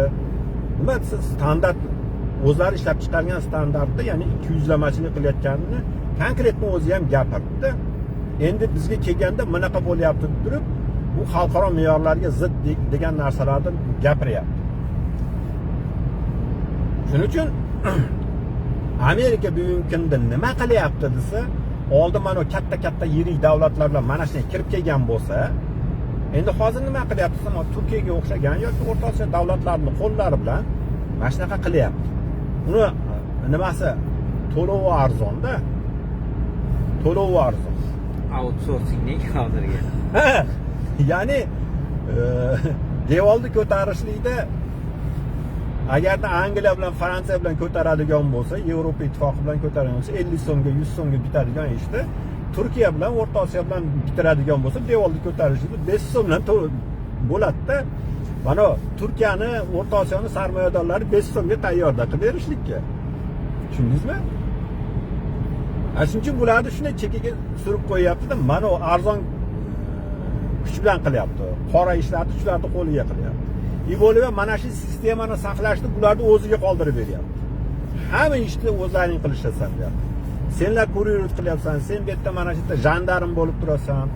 Mana shu narsadan sen do'li olasan, lekin o'zi olyapti. Hech qanaqa sarf qilmasdan, e'tibor bersiz. Hech qanaqa sarf qilish yo'q. Yevropa ittifoqini nima qilyapti? Siz Sovet ittifoqidan, ya'ni sotsializm yoyilib ketishligidan oldini olish uchun nima qilyapti? NATOni asosiy moliyalagan, qurollantirgan Amerika bo'ldimi? Endi mana shu narsalardan voz kechyapti. O'zlaring qurollanib, o'zlaring nima qilishkin deyapti? Men senlarga qurol sotaman deyapti. O'zingni xavfsizligini o'zing ta'minla deyapti. Sarmoyadorlarga ham xuddi shunaqa. Shuning uchun agarda vaziyat o'zgaradigan bo'lsa, Amerikani planidan tashqariga chiqib ketadigan bo'lsa, mana bu yerdagi sarmoyadorlar, hukumatlar o'zlari nima qiladi desa, yo'l bermaydi. Hammasi Amerika tomonga yurishlikka nima qiziqtirib oldi-da shu narsani. Bo'lib ham oldingiga o'xshab ideologiya narsasini olib kelmayapti. Olib kelish kerak ham yo'q, chunki dunyoda bitta ideologiya qoldi xolos. Oldin endi SSR bo'lgan paytda haligi boyligini olib chiqib ketish uchun maska edi. Nima desa, g'arb tomoni sotsializm kelyapti, sotsializm yomon, kapitalizm yaxshi deb o'sha maska men ozodlik, erkinlik degan shiorlar bilan kirib kelardi. SSR esa bu kapitalizm yomon, ekspluatatsiya, sotsializm deb turib o'sha maska bilan kirib keladi. Lekin SSR ham Amerika ham xalqlarni ekspluatatsiya qilishni xohlardi xolos. Bu buzilib ketgan. Endi hozir kelib turib SSR yo'q bo'lgandan keyin bu maskani ham olib tashladida, deyapti, ochiq gaplashamiz deyapti. Menga mana uni berasan deyapti, shu meniki bo'ladi deyapti, yashaysan deyapti. Shu ko'ringan narsa. Demak, yo'lga so'g'iladi demoqchisiz. Ha. Ular planida endi Alloh plani ham bor. Ha, yo'q, to'g'ri. Biz ularni plani degan narsani nima qilamiz? Masalan, o'sha Yevroittifoq qilib ana qilganda ishladi, yana boshqa yerlarda ishladimi? Yana bu yerda ham ishlayapti inshaalloh. Alloh taolo agar islom ummatini qo'yg'atsa, bunaqa narsalar ishlamay qoladi. Faqat ummat to'yg'atish kerak bo'lyapti.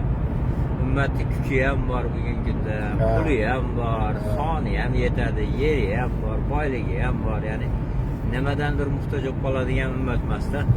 Ya'ni buni shunday qisib qo'ysak, ya'ni arabasini torta olmaydi deydigan emasda. O'tgan safar gaplashganimizda ham haligi Bilol o'zini kim deb bilardi? Men qulman, o'zi shunaqa palojnida shunaqa bo'lish kerak deb bilardi-da, o'shuning uchun isyoni yo'q edi. Bo'lib ham kelib uni o'ziga da'vat qilinmagan edi. To'g'rimi?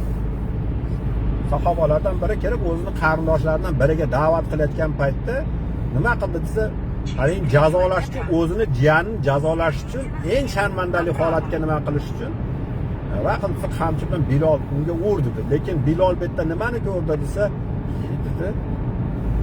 zulm nima ekanligini anglab yetdi-da. Nima bo'ldi desa, butun Makka tomosha qilib turdi hali ikkalasining o'rtasidagi olishuvdi.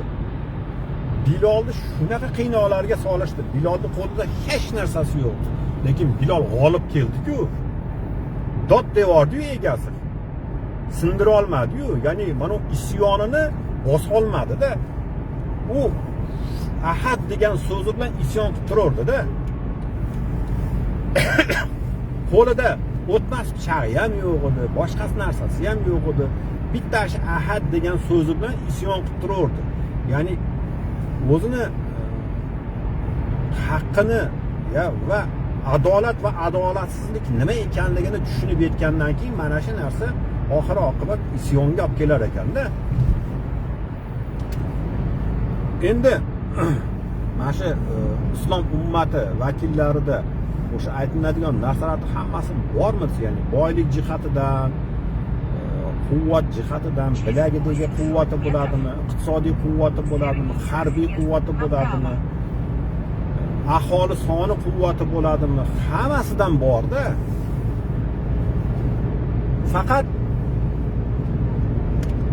Bilolga o'xshab anglab yetib olish kerak-da. Ana shunda yengilmaydigan kuchga aylanadi. Amin Alloh taolo ummatni shunaqa sog'lom fikrlaydigan bidollarini ko'paytirsin Alloh taolo. Sekin bari uyg'onar ekanmiz. Alloh nasib qilgan paytda baribir tezlab ketar ekan deyman o'zim. Misol Makka jamiyatidagi holatni hozirgilariga agar o'sha bor voqeligida qiyoslab tasvirlab bersa qo'yay deydi-da, to'g'risi. Bo'lmagan gap, unaqa bo'lmaydi deydi-da. Aslida endi Makka jamiyatidagi Makkani boshqarib turgan odamlar bilan ularga qarshi chiqayotgan odamlarning o'rtasida judayam bir anaqa katta edi-da, razlika katta edi. Ya'ni proporsional emas edi bular bir-biriga. Ya'ni bugungi odamlarni ham, endi o'sha davrdagi odamlarni ham o'lchovlari xuddi shunaqa edi. Bularga mana ular qarshi chiqib bo'lmaydi deydi. Nima qildi? Более быстро. Hop deb qaring, mashina gapiga mash opa ham bekor gapirmaydi deb qo'yaman. Juda xavfli opa o'zi bu. Mashina bu qaramiz. Makka jamiyatidagi haligi tepadagilarni g'ash kelgani nimaga bo'lgan desa hozir aytib berdingiz. Jammorning voqeasida haligi qiziq gapi bordi. Umayya ibn Halafda o Bilol deydi. Malonga qul bilan xo'jayin bir-biriga tegmasligini tushuntirib qo'y deydi, ya'ni. Qamchilab, yaxshilab esini kirgiz. Bu kallashilab ketsinki, qul bilan xo'jayin tegmas, ikkovi ikkita boshqa odam ikkovi. Hech qachon teng bo'lmaydi bu bir-biriga. Ya'ni hech qachon deb kallasiga sig'dira olmagan hech ham. Hatto shu qullar men bildim deb o'tirishda ham kallasiga sig'dira olmagan-da. Ya'ni mana bu narsa bitta odamni uyg'otib yubordi. Nimaga desa, narigi ikkinchi pozitsiyada turibdi-da. Yo'q, qul bilan xo'jayin teng bo'ladi. Bizning payg'ambarimiz sollallohu alayhi vasallam aytdi, qulni xo'jayindan hech qanaqangi afzalligi yo'q, bo'lsa taqvosi bilan bo'ladi. Bo'lmasa hech qanaqa afzalligi yo'q dedi desa, mana odamning miyasini shunday ishlatib yuborayotgan, ko'zini yaraqqa ochkizib qo'yayotgan narsa nahotki meni shunaqa qadrim bor deyapti-da. Rostdan odamni boshqacha qilib tashlaydigan narsa bo'ladi. Alloh taolo insonni yaratayotganda uni fitratida bir qancha narsalarni yaratganda, shulardan biri o'sha instinktlar tabiiy. Uni agar qo'zg'ab qo'yiladigan bo'lsa, ko'rib turibdi, endi u ham ahmoq emas. Agar hozir buni tarafini olsa, undan battar azoblanadi. Xo'jayinining tarafini olib, xo'p deb qamchilab qo'ysa, bir yaxshiroq bir mukofot ham oladi. Ko'zi yetib turibdi bunga. Lekin aytaman, hali ichidagi Alloh yaratib qo'ygan hali tabiat unamas ekanda, sof tabiat bo'lsa, to'g'ri aytibdi-da. Shuni yonda turib kaltay, ononda mukofot olguncha deydigan sof tabiatlar baribir insoniyatda qirilib yo'qolib ketmas ekan, bo'lar ekan, har bir zamonda bo'lar ekan. Shunaqa odamlar uyg'onib ketadi deyman-da. Ko'zlari yaraqqa ochiladi mana shu voqealarni ko'rganda, hodisalarni ko'rganda, o'zini qadri haqida eshitganda, hech ham eshitmagan qadrini bir eshitib, men mana shunaqangi odammanmi? Ya'ni payg'ambar sollallohu alayhi vasallam Makkada azob kuchaygan mahalda Ka'bani yonida choponlarini yostiq qilib olib, suyanib tursa, Habbob ibn Arad keladi-da. Yo Rasululloh deydi. Bizni haqqimizga ham bir duo qilmaysizmi deb shunaqa endi ichi to'lib qolgan haligi juda og'ir ahvolda-da. Ozgina tasvirlab beradi, og'ir ahvolini, voqeasini odamlar tushunish kerak-da. Haligi odam o'zi ozod qilingan qul bo'lgan. Yoshligida birov sotib olgan, urushda qo'lga tushib, yosh go'dak mahalla o'sha Umma Ammora degan o'sha bir mushrika ayol olib, undagi iste'dodni ko'rib, sen temirchi bo'lgin deb temirchiga shogird bergan quli ertadan kechga ishlaydi, keyin shunaqa bir mashhur shunaqangi bir usta temirchi bo'lib yetishdi. Lekin xizmat kimga desa, hali xo'jayiniga. Hamma narsani hal qiladigan o'sha xo'jayin. Keyinchalik islomni ko'rib to'g'ri ekan deb qabul qildi, xo'jayiniga yoqmadi-da. Mendan so'ramasdan qabul qilasanmi dedi. Azobladi. Yani azoblashini o'zi aytib beradi-da. Bir kuni o'tirsam deydi, haligi boshqa yana qullari bilan keldi-da, mana uni esini kiritinglar dedi. Rasi do'pposlashdi deydi. Hamma yo'g'im qonga belangan. Keyin haligi bir bo'yraga yotkizib o'rab turib tepkilaganida haligi bo'yrani qamishdan bo'ladi, sinib tanalarimga kirib ketdi deydi. Haligi suvga bo'ktirilgan bo'yra ekan haligi. Keyin uni borib bir gulxan yoqib ustiga ilib qo'yishdi. Endi bu qurigan sari battar haligi qisib tanalariga shunaqa kirdi deydi. Tanamdan oqqan qon pastdagi haligi yonib turgan o'tni o'chirdi oxiri deydi. Shunaqa tanamdan qon oqdi shovullab. Endi mana shu ahvolga kelib qolganda chidolmay qoldi, rostdan qiynalib ketdi, jondan o'tib ketdi o'zi. Rostdan buni voqeasini tasavvur qilib, hech bo'lmasa shuni ozginasini ko'rgan odam biladi-da, ya'ni juda qiynalib ketibdilar. Yo Rasululloh, bizni ham bir haqqimizga duo qiling. Duo qilingdan murod nima desam, bizni haqqimizga ham bir Xudo yordam bergin, shularni ustun qilgin, shularni qo'lini baland qilgin degan narsani Allohdan so'rang deb turib, payg'ambar sollallohu alayhi vasallam tagiga bunday aytganda haligi zorlanib kelyapti-da. Ana shu yerdagi payg'ambar alayhissalomning so'zlari bir bugungi odamlarga juda bir g'ayritabiiy tuyuladigan gaplar. Payg'ambar alayhissalom turib, ya'ni mana bu haqiqatni so'ramaysizmi deydigan ahvolini ko'rib turib, shiddatman o'rinlaridan turdi. Lekin hali gapirayotganda baribir chiroyli gap gapirdi, lekin keskin gap gapirdi. Sizlardan avvalgilarni masalanga haqni ko'tarib chiqqani uchun shunday olib borib yarim beligacha ko'mib turib, boshiga arra solib turib, aralab ikkiga bo'lib yuborardi. Xochlarga qo'lidan qoqib qo'yib turib, temir taroqman go'shtlarini tarab olardi. Lekin mana bu ish ularni dinidan suslik qilib, dinidan qaytishiga olib bormagan. Yani bu shunchalik qiyin bo'lsa ham bular o'zini dinida mahkam turgan. Albatta Alloh taolo mana bu dinni oliy qiladi dedi. Hatto deyapti, u Sanodan chiqqan otliq Hazramatgacha hech kimdan qo'rqmaydi. Faqat Allohdan qo'rqadi. Ya'ni uni qo'rqitadigan bir zulm bo'lmaydi. Unga zulm o'tkazadigan, mana senga zulm o'tkazganga o'xshagan zolimlar bo'lmaydi. Ya'ni chiqondiy mingtanga bo'lib hammasi kirib ketgan bo'ladi unda. Hech kimdan qo'rqmaydi. Faqatgina deyapti, qo'yini bo'ri yeb qo'yishdan qo'rqadi xolos. Ya'ni o'sha zolim bo'ri qolar ekan, lekin zolim odam qolmas ekan. Shunaqangi narsani va'dasini payg'ambar sollallohu alayhi vasallam beryapti-da. Bunday hozirgi tilga olib kelsa, geosiyosat bo'ladi-da bu. Nimaga desa, qayerda gapiryapti bu gapni desa, Ka'bani yon boshlab olib gapiryapti. Bu degani Makka da gapiryapti. Aytayotgan joyi qayer desa, bundan bir 2000 kilometrdan uzoqroq bo'lgan joydagi Sano bilan yana o'sha nariyog'i bir 1000 kilometrga yaqin bo'lgan ikkalasining orasidagi, ya'ni Hazramat bilan o'rtasida bo'ladigan narsani aytyapti. Ya'ni bu Makka da yaxshi bo'lib ketadi, yaqinda zulm yo'qolib ketadi, zo'r bo'lib ketasizlar, sabr qilib turinglar demayapti-da. Mana bu gapi bugungilarga g'alati tuyulishi mumkin-da. Bugungilarga hatto, sen qayoqdagi narsani aytyapsan deydi-da. Lekin Rasululloh sollallohu alayhi vasallam o'sha davrda bo'lmasam umrida shu odam bir marta borganmi, yo'qmi hali Sanoga Xudo bilan. Sanoman Hadramaut o'rtasidagi narsa qanchalikligini endi bugun hozir Google borlar kirib ko'rib olib, ha manaqa yana deyishi mumkin. Yamanda hozir bo'lyapti, u qutblarni o'rtasidagi bo'layotgan narsa. O'sha yerlarni gapiryapti. O'shini aytyapti-da, u qayerda-yu payg'ambar alayhisalom o'sha paytda yashayotgan joy qayerda-da bunday aytganda. Ya'ni mana bu narsani va'dasini berdi.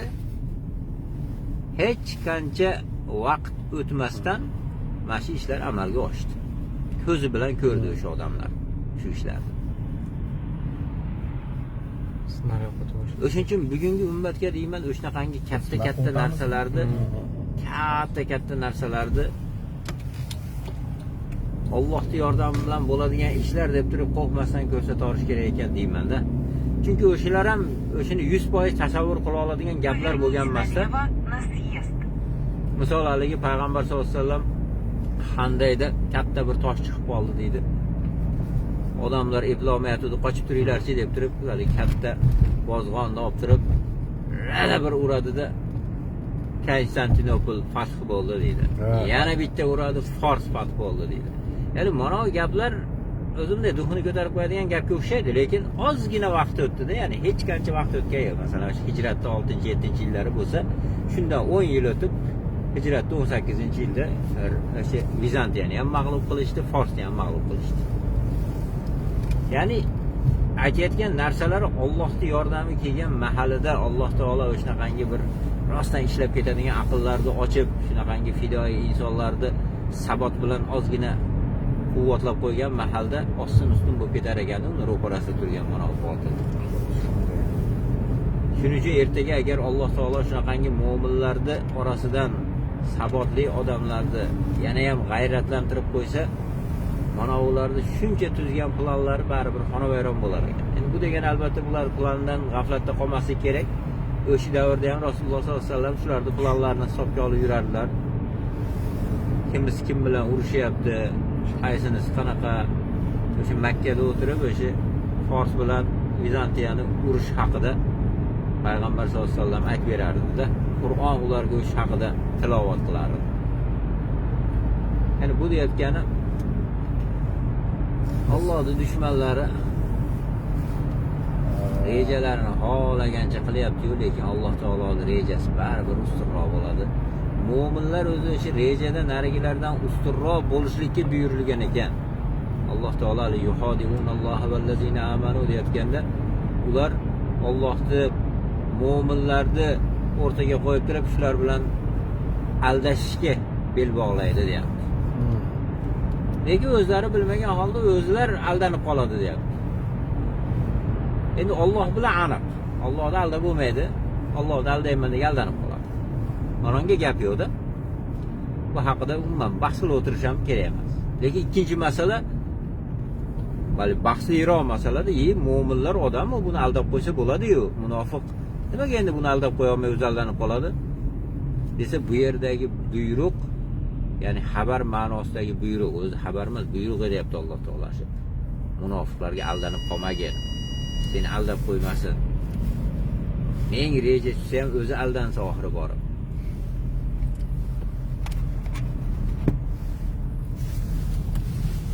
Alloh ajringizni ziyoda qilsin. Aka, ancha-muncha o'zi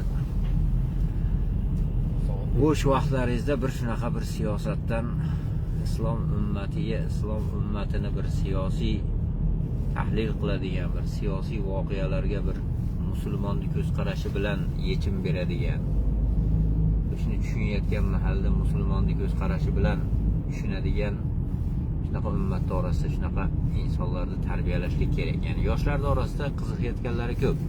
Lekin qiziqsa ham, misol hech narsa bermasang, u nimaga qiziqadi desa, kofirni berayotgan o'sha oldi qochdi atay chalg'ituvchi siyosatlari, bugungi kunda atayin o'sha siyosatshunoslar paydo qilgan, qasddan chalg'ituvchi o'sha siyosiy voqealarni chalkashtirib aytuvchi shunaqangi o'zini atayin shunaqa musulmonlar chalg'itish uchun deyman, shunaqa tayinlagan odamlar bor. Rostdan ham buzib tashlaydi, bir siyosiy tahlil qilaman desa, haligi odamga berayotgan fikrni atayin buzib beradi. Voqeani noto'g'ri sifatda beradi. Yo'llab qo'yayotgan tarafi noto'g'ri. Masalan, demokratiya xonavayron bo'layotgan mahalda nima deyapti desa, demokratiyani mana basharasi ochilib xonavayron bo'ladigan stadiyaga kelib qoldi demayapti haligi siyosatshunoslar. Mana Tramp yaramasda mana demokratiyaga amal qilmayapti deb bitta odamga urib qo'yapti misol. O'zi bu bitta odamni emas, mana sistemani basharasi bugungi bo'layotgan razilliklar. Bu ishni Trampdan avval ham nechtasi qilgan. Bo'lib ham bundan battar qilganlari borda, masalan, rostdan yaqin oradagi mana shu Amerikaning prezidentlari orasida Trampdan battar qilganlari nechtada. Lekin xuddi bugun hali aybdor Trampda, o'zi demokratiya yaxshi narsa, lekin Tramp aybdor deb ko'rsatishmoqchi-da bizga. Mana shu narsalarda deyman-da, yoritib berish kerak-da, yo'q, unaqa emas. Mana ifloslik, demokratiyaning iflosligi. Inson o'ylab topgan tuzum, shu o'ylab topganlarning manfaatiga xizmat qiladi. U boshqa senga xizmat qiladigan tuzum tuzmaydi hech kim. Shuning uchun ham Alloh nozil qilgan hukm insonlarning manfaatiga xizmat qiladigan, insonlarning odam bo'lib yashashiga imkon beradigan tuzum, odamlarning Robbisi nozil qilgan tuzum bo'ladi. Inson o'zi o'ylab topgan tuzum hech qachon insoniyatga yordam bermaydi. Asosini oqartirmaydi u. Oqartirsa, shu o'ylab topganlarning asosini shu dunyoda oqartiradi. Zulmlariga imkoniyat yaratib beradi. Bo'ldi.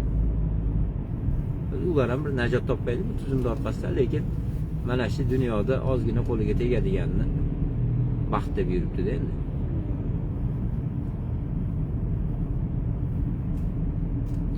Chunki agar shularda ham ko'zi ochilib qolsa, mana shular o'zi ham isyon qiladi deyman-da. Chunki tarixda men bitta narsasiga qiziqaman-da. Alloh taoloning bir hikmatlari shunaqaki, biz aqlimiz rosa anaqa qilsak ham yeta olmaymiz-da oxirigacha.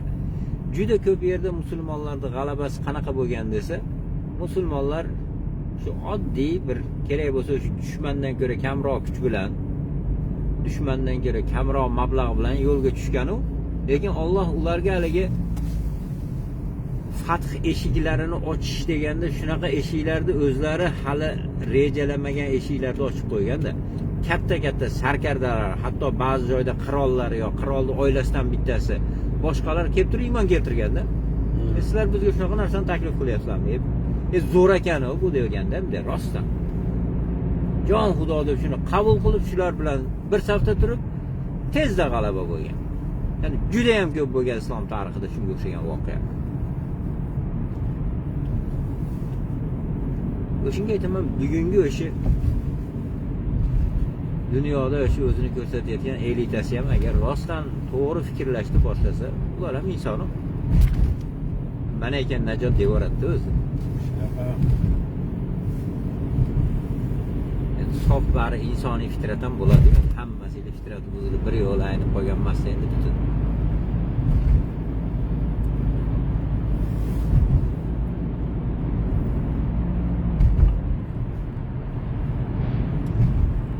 Uzun tunnel ekanmi? Sarlanib o'tib ketadigan joylar bo'ldi.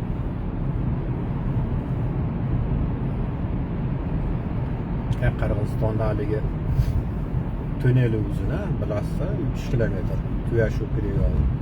Ha, Tuyashuvdagi 3 kilometr. Katta. O'zi ham joyiga borib o'xshadigan joyda qilgan. Tog'da eng ko'p uchrashibdi. Eng strategik tunnellardan bittasini olgan. Shu yopilsa ikkov taraf tunlik tushdik degan taraf ikkiga bo'linib qoladi. Qirg'izistonmi? O'shida bitta hozir nariga yana bitta yo'l narigi tarafdan qilyapti, o'sha logistika tarafidan ancha parallel yana bitta yo'l ochilyapti. Nima qilinganda narigi tarafdan, ko'l tarafdan u ham endi o'shaqa tog' oshadi. Tog' oshib o'sha Jallovod tarafdan Toshkent tepasidan to'g'ri tushadigan yo'l qilishyapti. Undan narigi To'ragar deb qo'yamiz. Shunaqa bir Jallovodda bir joyi bor, ya'ni Jallovod oblasida. O'shandan shuga kirmasdan to'g'ri ya'ni ko'l tarafga o'tib ketadigan yo'l qilyapti. O'sha yo'llar bo'lsa zapasnoy bir yo'l bo'lib qoladi, lekin hozir ba'zida kattaroq qor yog'ib qo'yganda ikkala taraf uzilib qoladi. O'tolmaydigan joyga yeb qo'yganda.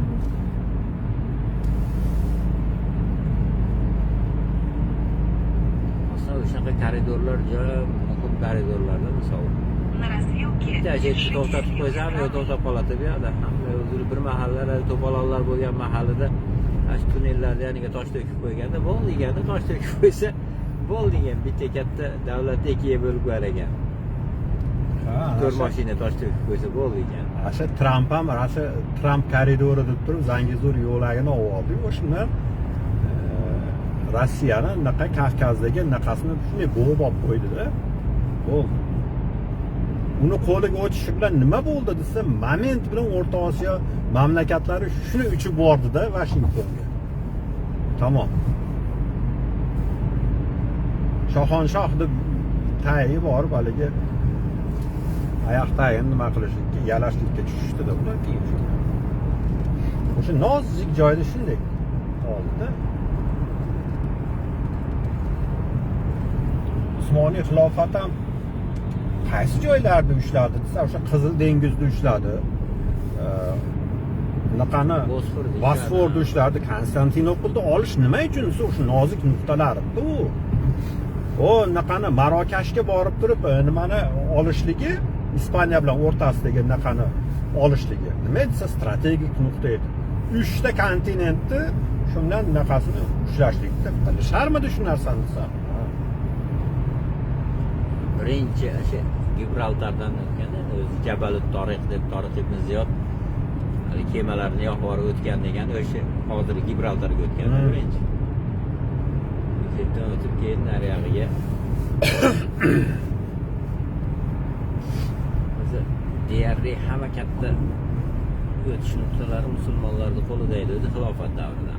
Masalan, shu Gibraltar bo'g'ozi deyarli pol narigi taraf bilan aloqani qo'yadigan bu Afrikani butun narigi Atlantik tarafini hammasini kaliti o'sha edi. Bu yoqdagi Chanaqqala bilan, ya'ni Dardanellar bilan Bosfor, bu tarafdan butun hozirgi Rossiya, Kavkaz, Qashqarga chiqadigan yo'li hammasi o'sha edi. Bu yoqda Suvash kanali, naryoqda Malakka bo'g'ozi. Keyin Hindistonda o'z tarafdagi Bengalskiy zaliv tarafda ham o'sha yerdagi pulchovoy joylar qilsa dunyoda 80% o'tadigan yo'llarni egallab qo'ygan ekan deyman-da, xalifalikni qo'lida bo'lgan.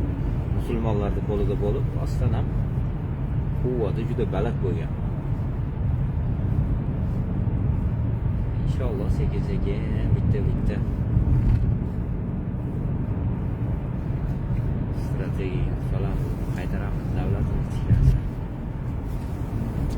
Asha Rasululloh sollallohu alayhi vasallam ham xuddi o'shunday degan manonga iymon keltirishgan butun nimalar jizya to'lab yashaydi desa, shuni kallalariga tegiza olmaganda shu narsani.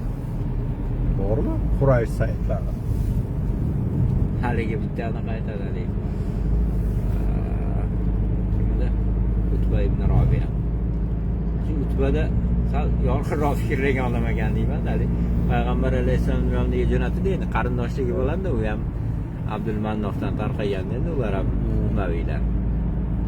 Umaviylarda shu paytda kattasi o'sha bo'lgan. Utba kelib turib, "O jiyan, manaqa deyapti bu xalqing, ularni endi bunaqa yomon ahvolga solib qo'yma, bo'lib qo'yapsan" deb turib, o'zicha yaxshi bir odam bo'lib yo'l ko'rsatganda Payg'ambar sollallohu alayhi vasallam aytib bo'ldingmi deydi. Unda eshit deb turib Fussilat surasini o'qib beradi.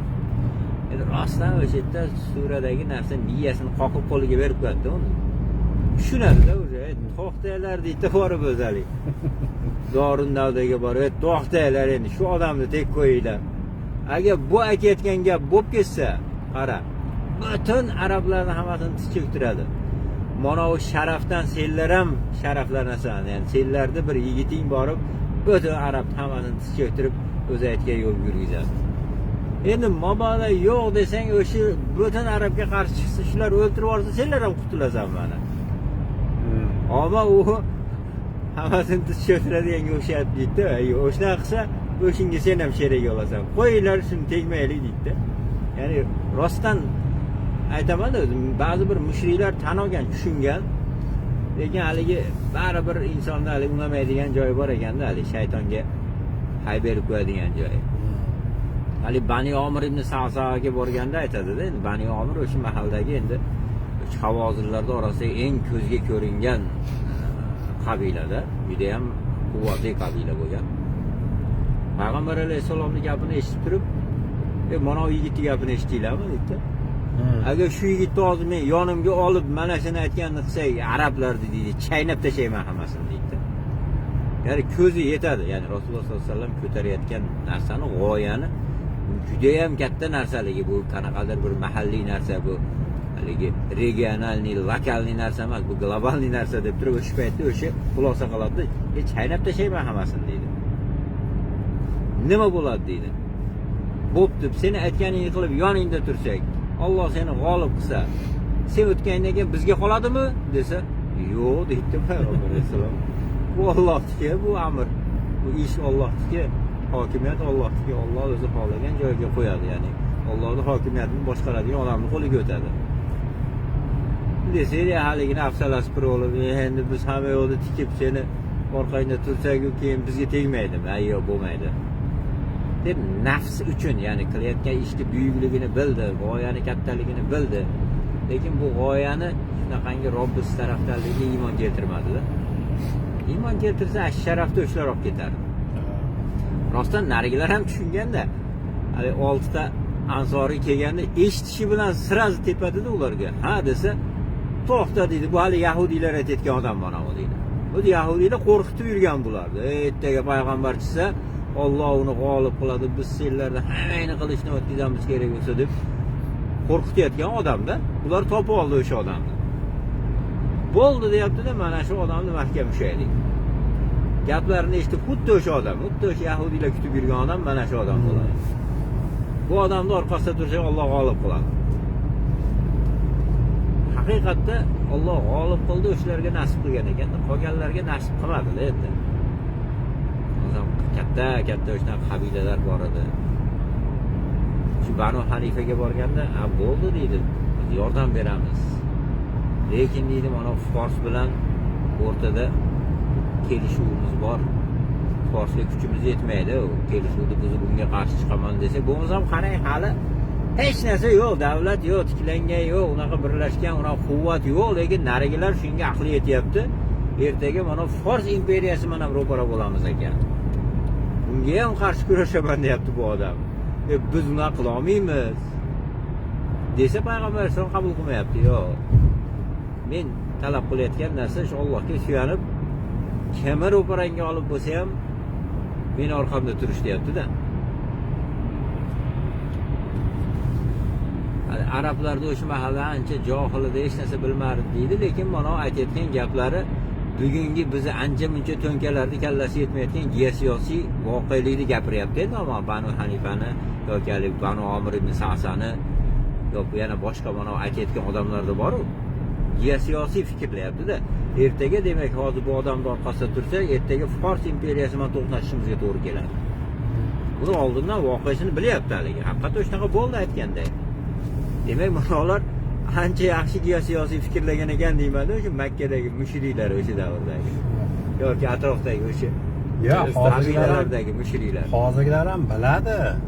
Ya'ni hozir aytyapsiz, ko'zi yetmagan deyapsiz. Haligi Fors bilan kurashish deganda haligi yo'g'e o'zi qabila bo'lib yotibdi haligi. Yo'g'e deb boryapti-ku. Hozir mana nima uchun ularning yoniga O'rta Osiyo mamlakatlarining prezidentlarini yoniga olib keltirib, bu loyihani tashlaydigan bo'lsangiz, bu loyihani bilmaydimi? Biladi. Ko'zi yetmayapti. Bu haqiqatdan ham bor-ku, iymon va ixlos kerak ekanda bu narsaga. Iymon va ixlos bo'ladigan bo'lsa, keyin ishonadi bu narsalarga. Ishonib bu narsalarni amal qiladi. Qo'lida butun dunyo boyliklari bo'lsa-da, lekin iymon ixlos bo'lmaydigan bo'lsa, baribir mag'lub bo'ladi. Asha o'zi vahiylik kelishligini bunday qaraydigan bo'lsak ham, nimaga tayyor edi-ku, davlatlar qurilgan edi. Fors imperiyasi turuvdi, bu yoqda Rum imperiyasi turuvdi. Ana shu yerdan payg'ambarni chiqarmadi. Ya'ni o'sha yerda yoki hukumatning ichidan chiqarmadi. Tayyor joyda endi, tayyor. Shu bitta aytaylik o'sha davlat to'ntarishsa bo'ldi-da. bo'ldi-da.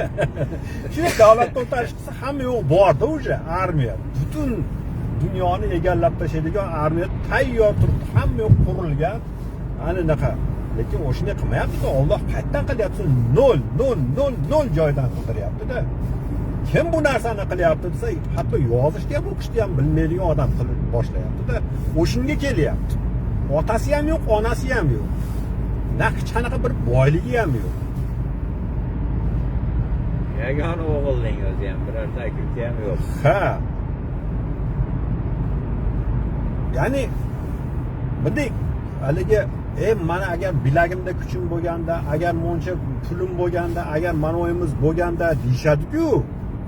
Hozir mana biz solishishga manaqa narsalarni qilishlikka bizni qudratimiz yetmaydi. Dedi-ku haligi, yo'q. Rasululloh sollallohu alayhi vasallam tug'ilgan paytda nimasi bor edi? Hech narsasi yo'q. O'sha 40 ga kirib payg'ambar bo'lgan mahalda ham Allohga bo'lgan ishonchdan boshqa o'zi hech qanaqa bir narsasi tayyorgarlik yo'q yo'q edi. Hech narsasi yo'q. Shunchaki yo'q ediki, hatto yozishni, o'qishni ham bilmasdi. To'g'rimi? Endi shunday odam bitta mabda'iy davlatni quryapti-da. Qisqa muddat ichida quryapti. Orqasidan bu qanaqa davlat bo'lyapti? Mana u Forsdan Rumni yiqitadigan davlatdir. Hech qanaqa bahona yo'q ekanda bu. Asha ko'rsatib qo'yilgan chizig'i bo'yicha yurgan o'zi shu narsa amalga oshib ketishligini ko'rsatadi. Ya'ni qo'lingda hech narsang bo'lmasdan turib, mana shu narsa chizib, qadamma-qadam yuradigan bo'lsak, mana shu narsaga erishasan degan tayyor shablon turibdi. O'sha shablondan yur bo'ldi, boshqa narsa kerak emas. Mana hozir GPSga qarab ketyapmiz-ku. Qanday ko'rsatsa, o'shunday ketishimiz kerak-da, yurish kerak bo'ldi. Yetib borasan o'sha joyga. Ana sop shekilda yana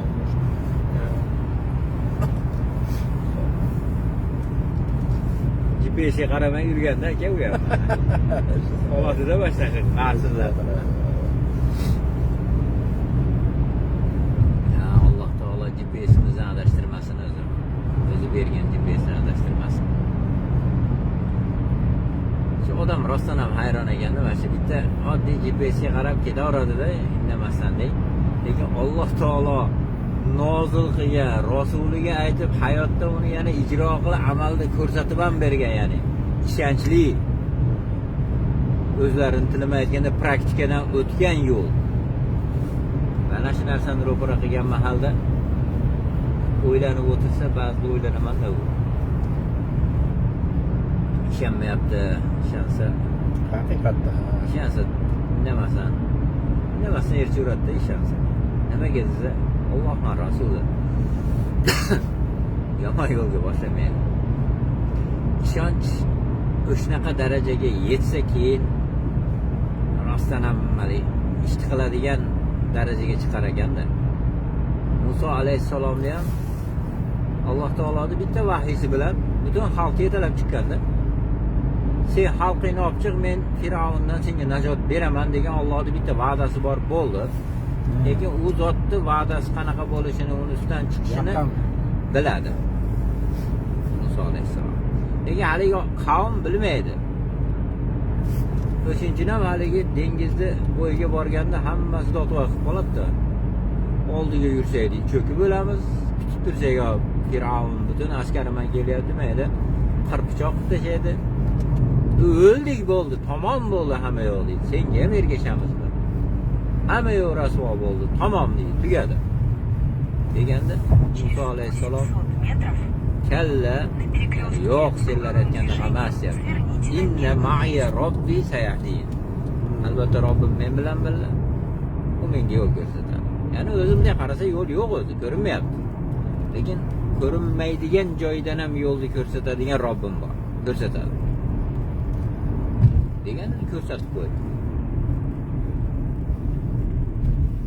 Shu dengiz ichidan yo'l qilib olib chiqib qo'ydi haligilardan. Ya'ni olib chiqib qo'ysa ham mayli, orqadagilar hammasini g'arq ham qildirib yo'qotib, orqani ham tekizlab, orqada ham xavf yo'q, oldida ham xavf yo'q. Ishlarda ham biron bir tayyorgarligi bormidi desa, hech qanday bir tayyorgarligi yo'q. Haligi o'sha Firavun va uni askarlari bilan solish uchun bir shug'ullangan yigitlarni tarbiyalashdimi ular desa yo'q edi. Bola va hammasi qochib ketyapti ular. Qochib ketyapti-da, pobeg qilyapti. Mamlakatdan pobeg qilib qochib ketishyapti. O'shanaqa o'sha holatda nima qilyapti desa, hech qanday bir quroli ham yo'q, boshqa narsasi ham yo'q. Muso alayhissalom qanaqa odam, qanaqa deydigan bo'lsa, haligi siz hozir maytda bitta politsiyskiyni urib o'ldirib qo'ying-da. Keyin butun politsiya sizni axtarib yursin, kimligingizni aniq bilish bo'lishdi. Keyin lekin sizga boshqa yoqdan buyruq kelyapti-da, sen boryapti, bor, ana bosh vazirni yoki prezidentni yoki shu anaqani nimasiga kirib borib o'shani da'vat qilgin desa, o'zi politsiyskilar hammasi axtarib yurdi. Yani bilasizki, agar militsiyaga bitta fuqaro qo'l ko'tarib qo'ygan bo'lsa, to'kib tashlashadi. To'g'rimi? Tembol o'ldirib qo'ygan bo'lsa. Endi Alloh aytayapti, bor deyapti, o'shunga deyapti, borib da'vat qil desa, Muso alayhissalom haligi duo qilyapti, duo qilgan joyi ham qiziqda, haligi joyda menga haligi g'oyibdan qandaydir kuchlar ber, farishtalar bilan qo'llab-quvvatlagin, haligi 5000 ta askar ber, 1000 ta haligi tish tirnog'igacha qurollangan qanaqadir nimalarni ber demayapti-da. Tilimdagi duduqlikni olib qo'ygin deyapti, u ukamni deyapti, o'sha menga u chiroyliroq, yaxshiroq gapiradi, shuni menga yordamchi qilgin deyapti. Boshqa hech narsa so'ragan yo'q. Bir bo'lib ham kirib boryapti-da, ya'ni o'sha qarorgohga kirib boryapti-da Firavunning yoniga. Bo'lmasa uni hali ubiystvo bilan uni nima qilib yurishdi, axtarib yurishdi. Tutgan joyida o'ldirib yuboradi. Lekin sen kirib borgin deyapti, qarorgohiga kirib borgin deyapti. Kirib boryapti endi. Hozirlarga xavf so'zni borib gapir deydigan bo'lsa, aqllariga sig'dirmaydi bu narsalarni. Lekin Qur'ondagi kelgan payg'ambarlarni boshidan o'tgan narsalarnidek ustida fikrlab turib to'xta deb qaraydigan bo'lsa, umuman haligi hech kim aqliga sig'maydigan narsalar bo'lganligini ko'rsa bo'ladi. Ya'ni aniq bu yerda Allohning yordami turgan ekanligini, Alloh o'zining himoyasi ostiga olib turganligini ko'rsa bo'ladi.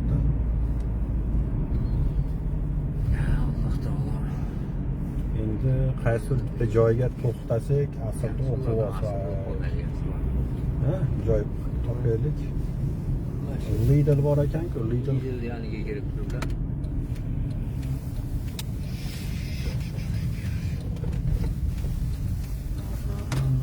Bu yoqda masjidlar ham serob, ha? Ha, tarafga вообще. Направляйтесь на север. masjidlarni ko'rish kerak. Bilmaydi, o'qiroq olar. Bor, ajanamoz olding-a? Janoz yo'q, sashxo'p. Ana bo'lmasa. Ana rutini qanday o'chiramiz endi? Ha, shunday o'chirib qo'yasiz, bo'ldi. Mayli, Allohga omonatlar. Biz efirda zeriktirmay biz bilan birga eshitib yurganlar hamma birodarlarga Alloh taolo Ramazonni muborak qilsin. Bugun safarda edik, menimcha kechqurun suhbat qila olmasak kerak. Alloh nasib qilsa safardan qaytganimizdan keyin davom etkazamiz nasib qilsa. Allohga omonatsizlar, duo qilib turinglar haqqimizga.